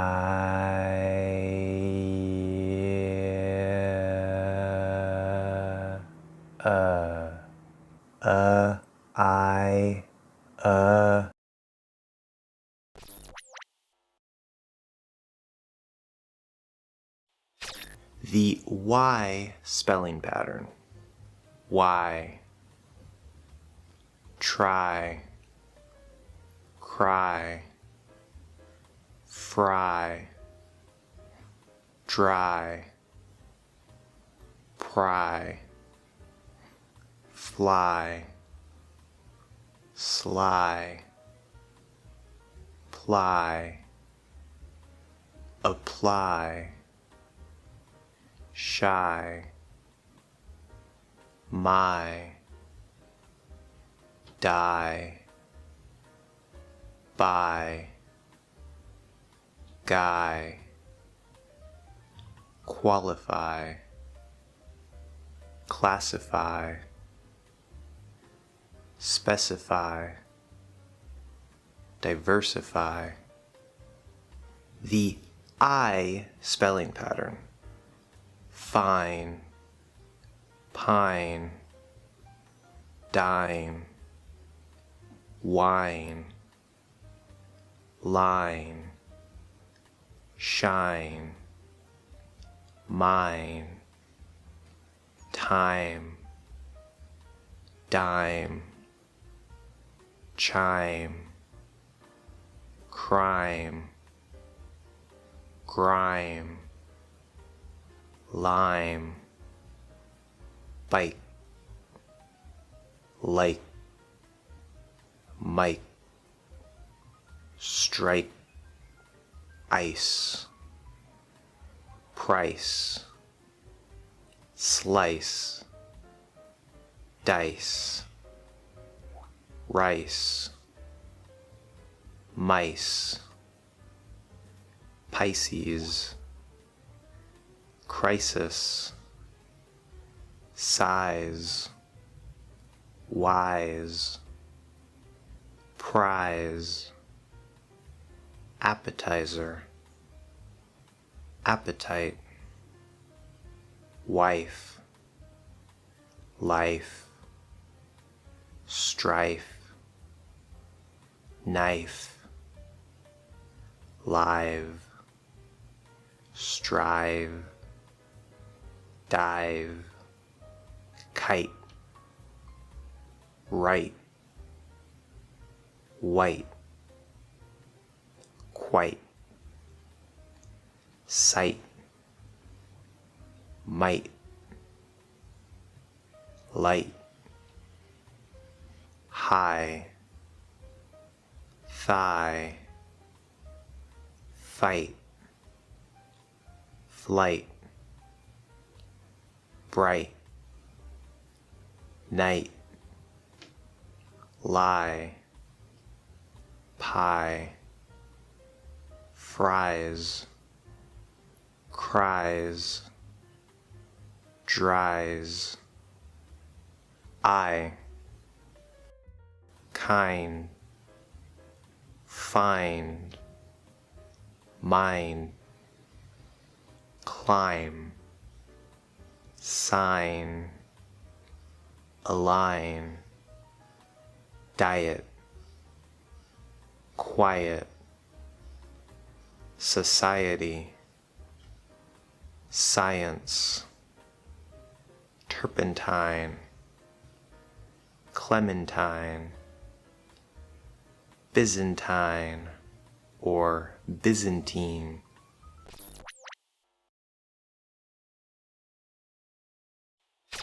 Now there's good news and there's bad news. The good news is that the starting position for this diphthong, as we can see on the chart, is the ah sound that we learned in the previous diphthong for I. Also good news is that the end position is the high schwa. The bad news, which is also good news, depending, is that even though the position in the mouth is the high schwa, we're going to add the lips. So notice when I say ow, ow. Okay, when we are emphasizing, we're more likely to bring the lips all the way around like an oo sound. But again, the tongue position is the high schwa, not the oo position, okay? Notice that I do naturally tend to pull my lips back to the side a little bit. That's not completely required, but we tend to do that to get more of like a roundness or an openness in the mouth. You don't want to overdo that. You don't want to do too much because that would be more like ow, ow. Let's look at some example words and spelling patterns. Now the good news is that the spelling patterns are pretty easy. Again, there are always exceptions, but there are basically just two common spelling patterns, which is OW and OU. Now remember, sometimes OW could be a spelling for the O sound. Like if you say, I know, that's an O, not an ow. Always remember, ears first, sound first, not spelling. But let's look at some example words that use the OW spelling pattern. Ow, how, cow, now, town, brown, clown. Now let's look at some example words with the OU spelling pattern. And remember, there are exceptions for what this spelling pattern can represent. So when we say the word you, it's Y-O-U, it's just the oo sound. Let's take a look at some words here. Ouch, sound, ground, house, mouse, loud, about, around.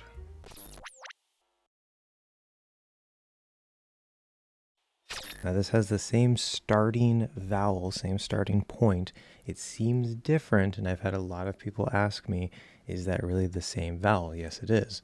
It seems different for a couple reasons, mostly because we're going to be going into a different endpoint, and that sort of shifts the tension in what we're preparing to do. But that gets into preloading vowels, which we will talk about at some point. One thing I will add here, though, on the vowel chart, we see that the starting sound is the same sound, but I don't think that it's necessarily pinpoint in that exact spot. There's probably not going to be a whole lot of wiggle room for it, but I do notice that I can place the sound maybe just a little bit farther back. And when we're doing I, we might tend to bias a little bit farther forward for the placement. For ow, we might bias a little bit farther backward for the placement, but I don't think it really matters. As long as you're in that area, then you should be fine. Now, the only real difference between I and ow is that the I ends in the I sound and the ow ends in the sound. Just like it sounds like A and I end in E, it's not quite right, it's a little too high. I, A.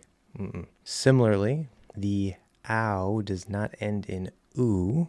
If I say ow, ow, it's a bit too much. You actually want to go inside for the sound, but the lips come around like the oo sound.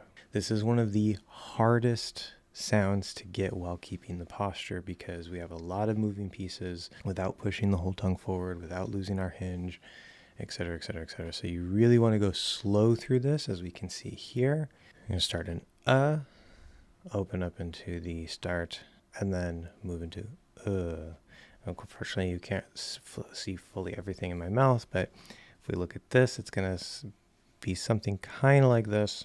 Again, these drawings are approximate, but we can get an idea. In that process, right, so the is kind of like here, and then the is kind of here, and we have to sort of shift between them. The center of gravity is going to be there the whole time, and you kind of got to like try to scoop around it. Ow. So there's this like one point here that doesn't really seem, in my mouth, it doesn't really feel like it moves too much. Remember that also, we have our closed hinge. So as you close up and you're trying to keep that space and get that you're going to close into the hinge. It's really this coordinating, sort of trying to like shift that ball, almost like you're trying to roll the ball in your mouth a bit, like we saw with the start of I and with the ah sound, even with the ah sound. The back of the tongue can actually sort of raise up a little bit for the start of the ow diphthong, because again, it's that same starting sound. I do also feel for ow that, especially if I'm exaggerating the sound, I can actually feel similarly to with I can get a little bit of a forward push here. Again, not enough to break the whole posture, a little bit of flattening with the middle, but we still keep the basic shape. A little bit of forwardness. When I do that, the middle body can maybe kind of come forward and shallow out a bit, but the sides stay where they are, and they're still a little bit higher. They're still keeping that same basic shape. I'm just sort of manipulating the body of the middle a little bit of a wiggle room for the range of that as well. Again, I'm mentioning all this for completion because number one, it gives you a little bit of wiggle room to play with, but number two, it also shows the reality that things aren't necessarily so pinpoint static, while also showing that that core posture and shape underneath is the most important thing that must remain at least mostly intact. And one last detail with the lips.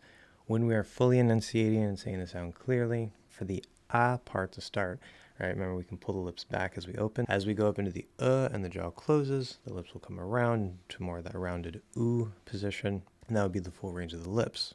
However, just like we don't have to say I, we don't have to say ow. So we don't have to pull the lips out like this for the start of it.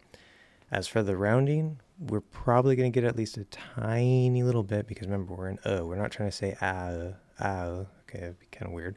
So we need a little bit of that motion, but you don't have to go all the way through if you're doing it in a faster or lazier way. Ow, ow.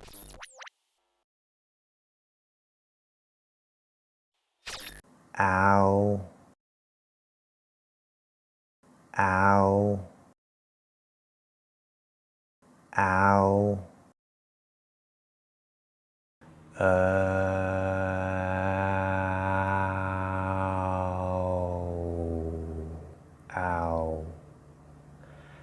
Ow.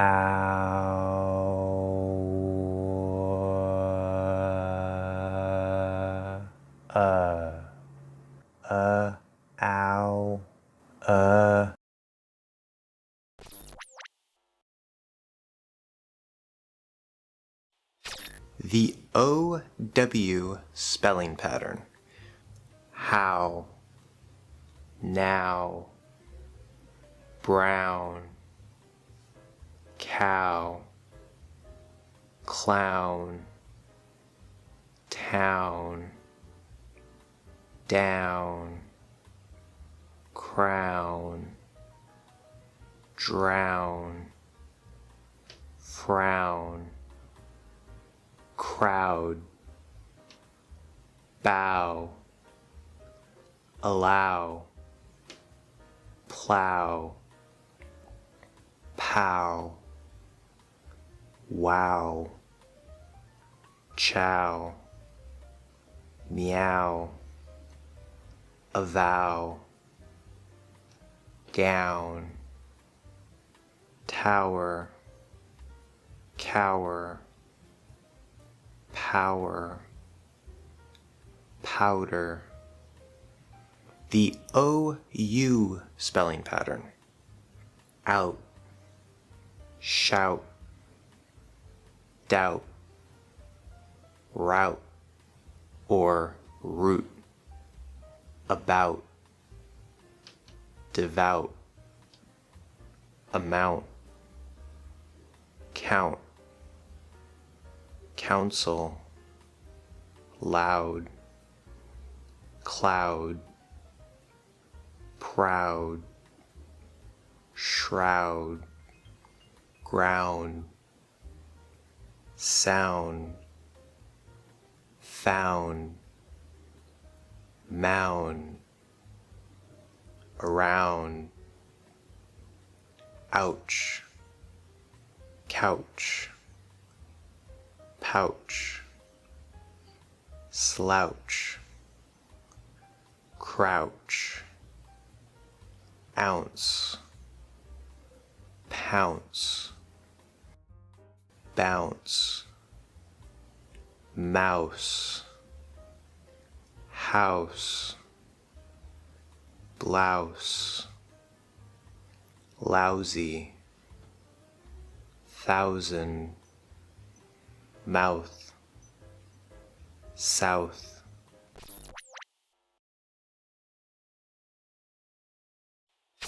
We see 3 of our diphthongs on this chart actually end in the I position, the second vowel sound. What about the first position for this diphthong oi? Many places will tell you that it's supposed to be aw, that vowel that I don't really have, that is in the cot merger, the unmerged thing. So it's like ah and aw.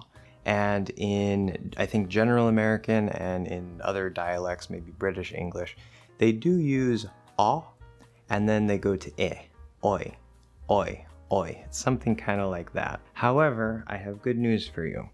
Now, because there is the cot merger, people who have the cot merger tend to pronounce this sound not with aw, but with o. So we'll actually use that starting o position, and then we're going to go to the I position, the second vowel. Again, this can also sound like it ends in E, but it does not. That would be oi, oi, oi. Doesn't work. Oi, oi, oi. But you have to make sure that as those lips come around, on the inside of your mouth, you're switching from this O position in the back up to the I position, the second vowel in the front. And that's what gives us that nice smooth sound of the diphthong. So everything is just one big motion. Oi. Now also be careful, make sure that you don't really over exaggerate here. We don't want to open the mouth too much. We don't want to say like oi, oi. That's, if you find yourself doing that, we want to keep it nice and controlled. Oi, oi. You do have to open enough to give space for the O, but you don't want to, it's not like a really open position sound. We're using the middle height. Let's look at some example words and spelling patterns. Now the good news about this diphthong, just like the previous diphthong, is there aren't a whole lot of common spelling patterns. We just have two big ones. But again, of course, there are always exceptions. And just because you see these two spelling patterns does not necessarily mean it will be oi, but it's very likely. So our first spelling pattern is O-Y, toy, boy, soy, loyal, destroy. The second common spelling pattern is O-I, oil, noise, choice, moist, coin.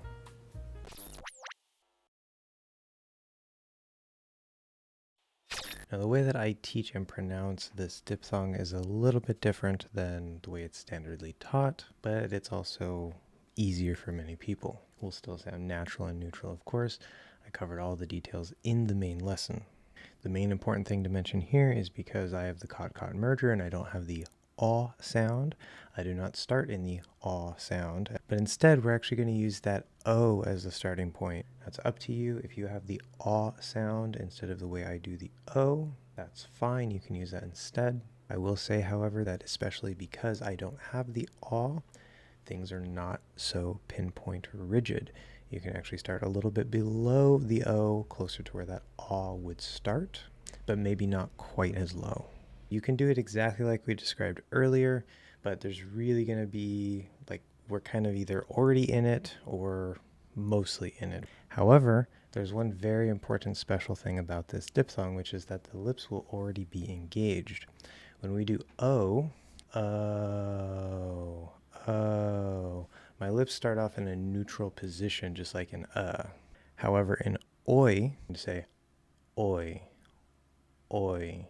As you're moving into the sound from another sound, yes, you're going to start from probably unengaged lips, but the actual sound itself already has those corners push forward, okay, already has the rounding. Now, we're not going to come up and around through the sound like we do for O or oo or ow, okay?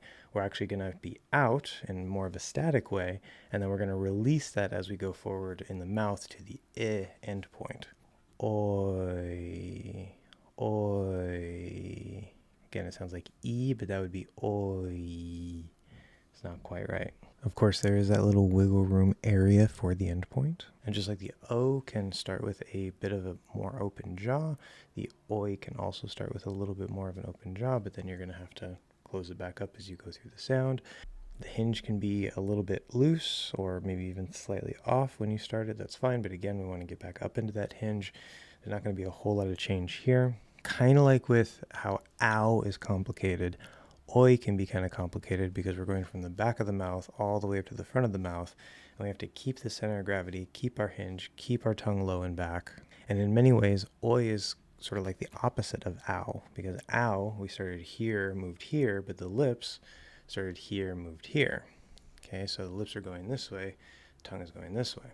In oi, we have the opposite case, where the lips are already out, and we're going this way, oi, but the tongue is going from back to front. Of course, the O to I is not as open as the A starting point, so we don't have that drastic of a change there. So as I go through from the O to the I, it kind of feels like I have my center of gravity here. It's sort of like the ball sort of shifts like this a bit. It's kind of weird to describe how it feels, but so it's almost like we're rolling under the ball, and the ball is sort of like the ground is shifting under the ball, kind of, right? But the ball stays in place. So hopefully that helps. If it's confusing, ignore that. And like we've seen with many other sounds, especially this diphthong, because we're going from all the way back here to all the way up here. Yes, this middle area can maybe come up a little bit, flatten out slightly, maybe get a little bit forward push as we kind of go through the tongue there. Again, we're trying to emphasize the postural settings in the center of gravity. As long as you keep that relative balance between the sides and the middle, keep that difference in tension, keep your center of gravity tension there, and keep the space in the back as you let go of that O, then everything will come out fine. The same, of course, applies to A and to I.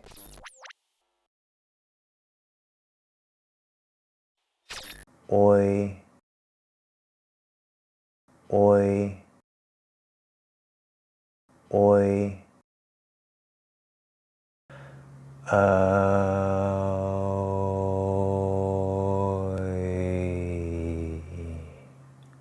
oi,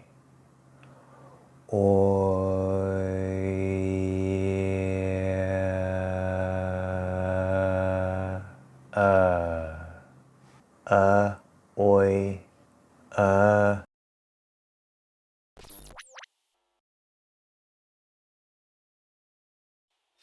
The OY spelling pattern. Toy, boy, soy, koi, joy, enjoy, decoy, ploy, deploy, employ, Troy, destroy, annoy, ahoy, Royce, envoy, voyage, boycott. The OI spelling pattern.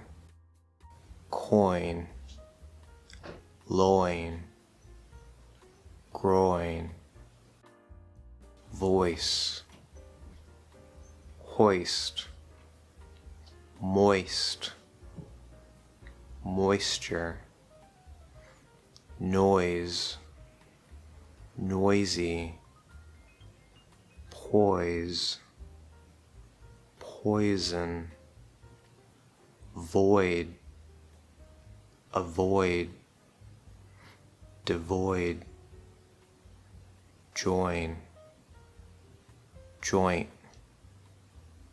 point, appoint, appointment, anoint, ointment, exploit, exploit, thyroid, tabloid, steroid, rejoice, toilet,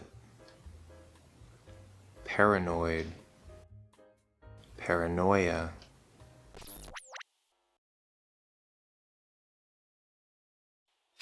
The first thing that you might notice is I am saying H, not H, as some of you may have learned, because Americans do not pronounce it that way. We say H with no actual H sound, of course. Let's start by introducing the concept of voiced and voiceless. Voiced means that you vibrate your vocal cord, you make sound, right? So my mouth could be in any position. It doesn't matter what I'm doing with my mouth. If I'm making sound here, it's going to be a voiced sound. This also means that all vowel sounds are voiced. However, what if you make a sound with no voice? There's just air, right? You're just breathing. with your mouth in a particular position. These sounds are voiceless. The less means no voice. Now, I like to call H the voiceless vowel consonant. Why? Because it's going to be found before a vowel sound, right? And if it's actually an H sound and not just spelling, what you hear is the vowel sound, but without the actual voice, right? If I say he, we don't say E, right? We say he. I'm already in the E position when I start that voiceless sound. So it's like a voiceless E plus the voice. E, he, his, hot,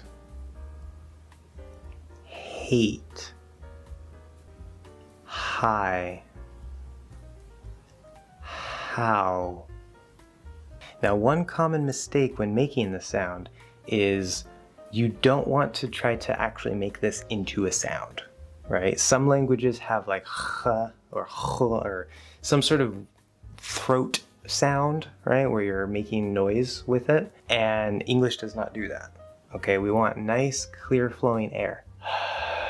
It's just breath. It's the breath sound.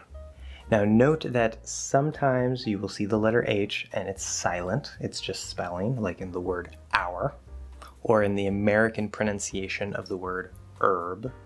And sometimes you will see the letter H, but it's in a special combination and there's no actual H sound. It's just a special spelling. So for example, the SH sound, shh, there's no H in that. It's just spelled SH because we don't have a specific letter for that sound. Same thing with CH, ch, or TH, or Z if it's voiced, and even PH to create the F sound like in photo or phone. Now remember, in connections or linking between words, it's very common for the H sound to completely disappear if there's a connection that's possible. You'll also notice in cases like uphill or reheat, this same rule can apply because many of the linking and connection rules that work between words can also work inside of words. So instead of saying uphill with that H, right? Uphill, we can say upbill, upbill. That's usually more for fast speech. That's maybe a little less clear, right? Like we're walking uphill, we're walking uphill. So I don't necessarily recommend that you always do that, but it is possible.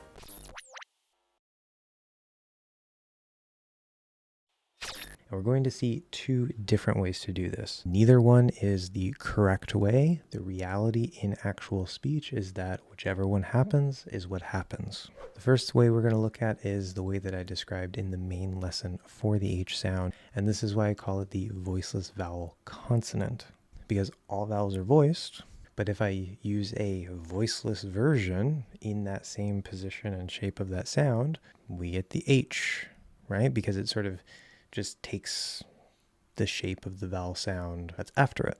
He, it's like I'm doing a voiceless E and then a regular E, and it's just breath. Ha, it's a voiceless ah and then a regular ah.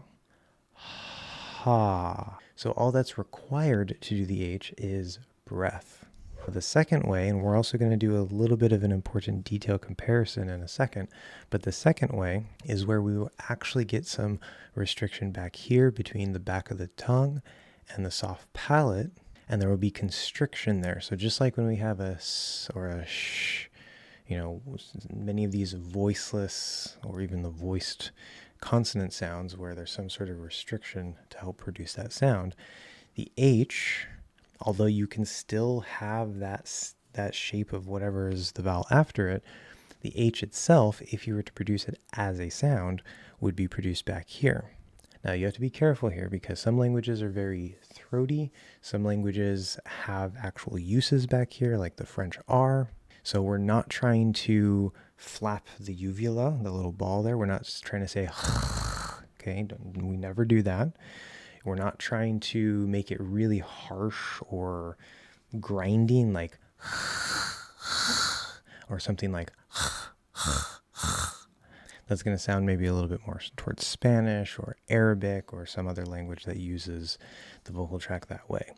Remember, the postural settings, the center of gravity, we have lots of space, we're low and back. This helps explain why our H is the way it is and why you can't be too tight or too harsh back there because we have a lot of space. So I'm not trying to close all of the space, get a lot of tension back here and go or something like that. There needs to be some restriction, but still good airflow, just like the or the I'm not trying to say shh. So it's sort of like just a slightly constricted breath, where we hear that little bit of friction. So then if I say he, I can say he. If I say ha, I can say ha. So the back of my tongue, when I do that, no matter what sound I'm starting from, it does feel like it's a little bit higher, maybe a little tense. And again, that soft palate maybe is a little tense. So these are kind of closer together, it creates some of that restriction. I really do feel a lot of the air sort of hitting that the back of that soft palate and kind of, obviously it's not going up through the nose, but it's kind of, seems to be the main friction point. Now let's talk a little bit about the differences here because there's two key points I want to bring up. First point is that when we're doing the actual H, that constriction in the back, you don't have to actually be in a vowel sound shape. You can just be slightly out of it, halfway into the vowel. You could be preloading. There's all kinds of things. It doesn't really matter for the H because when we hear that restricted breath, we know that it's going to be an H and we don't really care as much what's under it. But you could be right in the sound already. Second point, when you are doing the voiceless vowel version, if you ever choose to do that or if it happens to come out, you won't notice this as much with the open positions like the the ah, whatever. But if you're doing like an E or an oo, something that's maybe a little bit closer to the top here, you will feel and even hear that air in the area of that vowel. So when I say he, I don't feel or hear the constriction back here. This is just normal breath, right? It's not, that's that actual H sound. It's up here. It's basically just the breath is flowing over that E position, just like it would say an S position or an SH position or whatever. And so it sounds like a voiceless E. E. So this would remain very open and clear, and you just let that voicelessness hit wherever it hits for the vowel, and then you activate the voice for that vowel.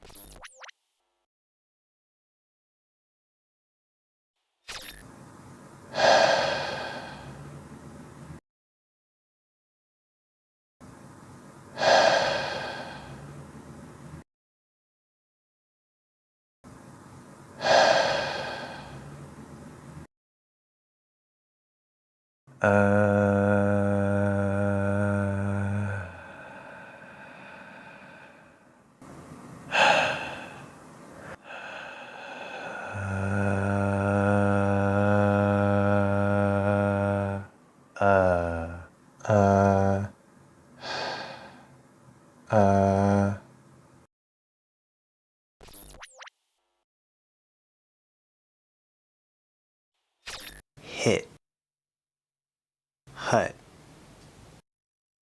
hot, hat, had, he, him, his, her, hers, how, hip, hop, hope, whole, hug, hang, huge, high, height, hate, heat, huff, howl, host, home, hone, holy, higher, hall, heart, heal, reheat, read, have, behave, behold, hill, uphill, upill, downhill, downhill, unhappy, unhappy, unheard, unearned, head, jarhead, jarred, adhere, adhere, hiccup,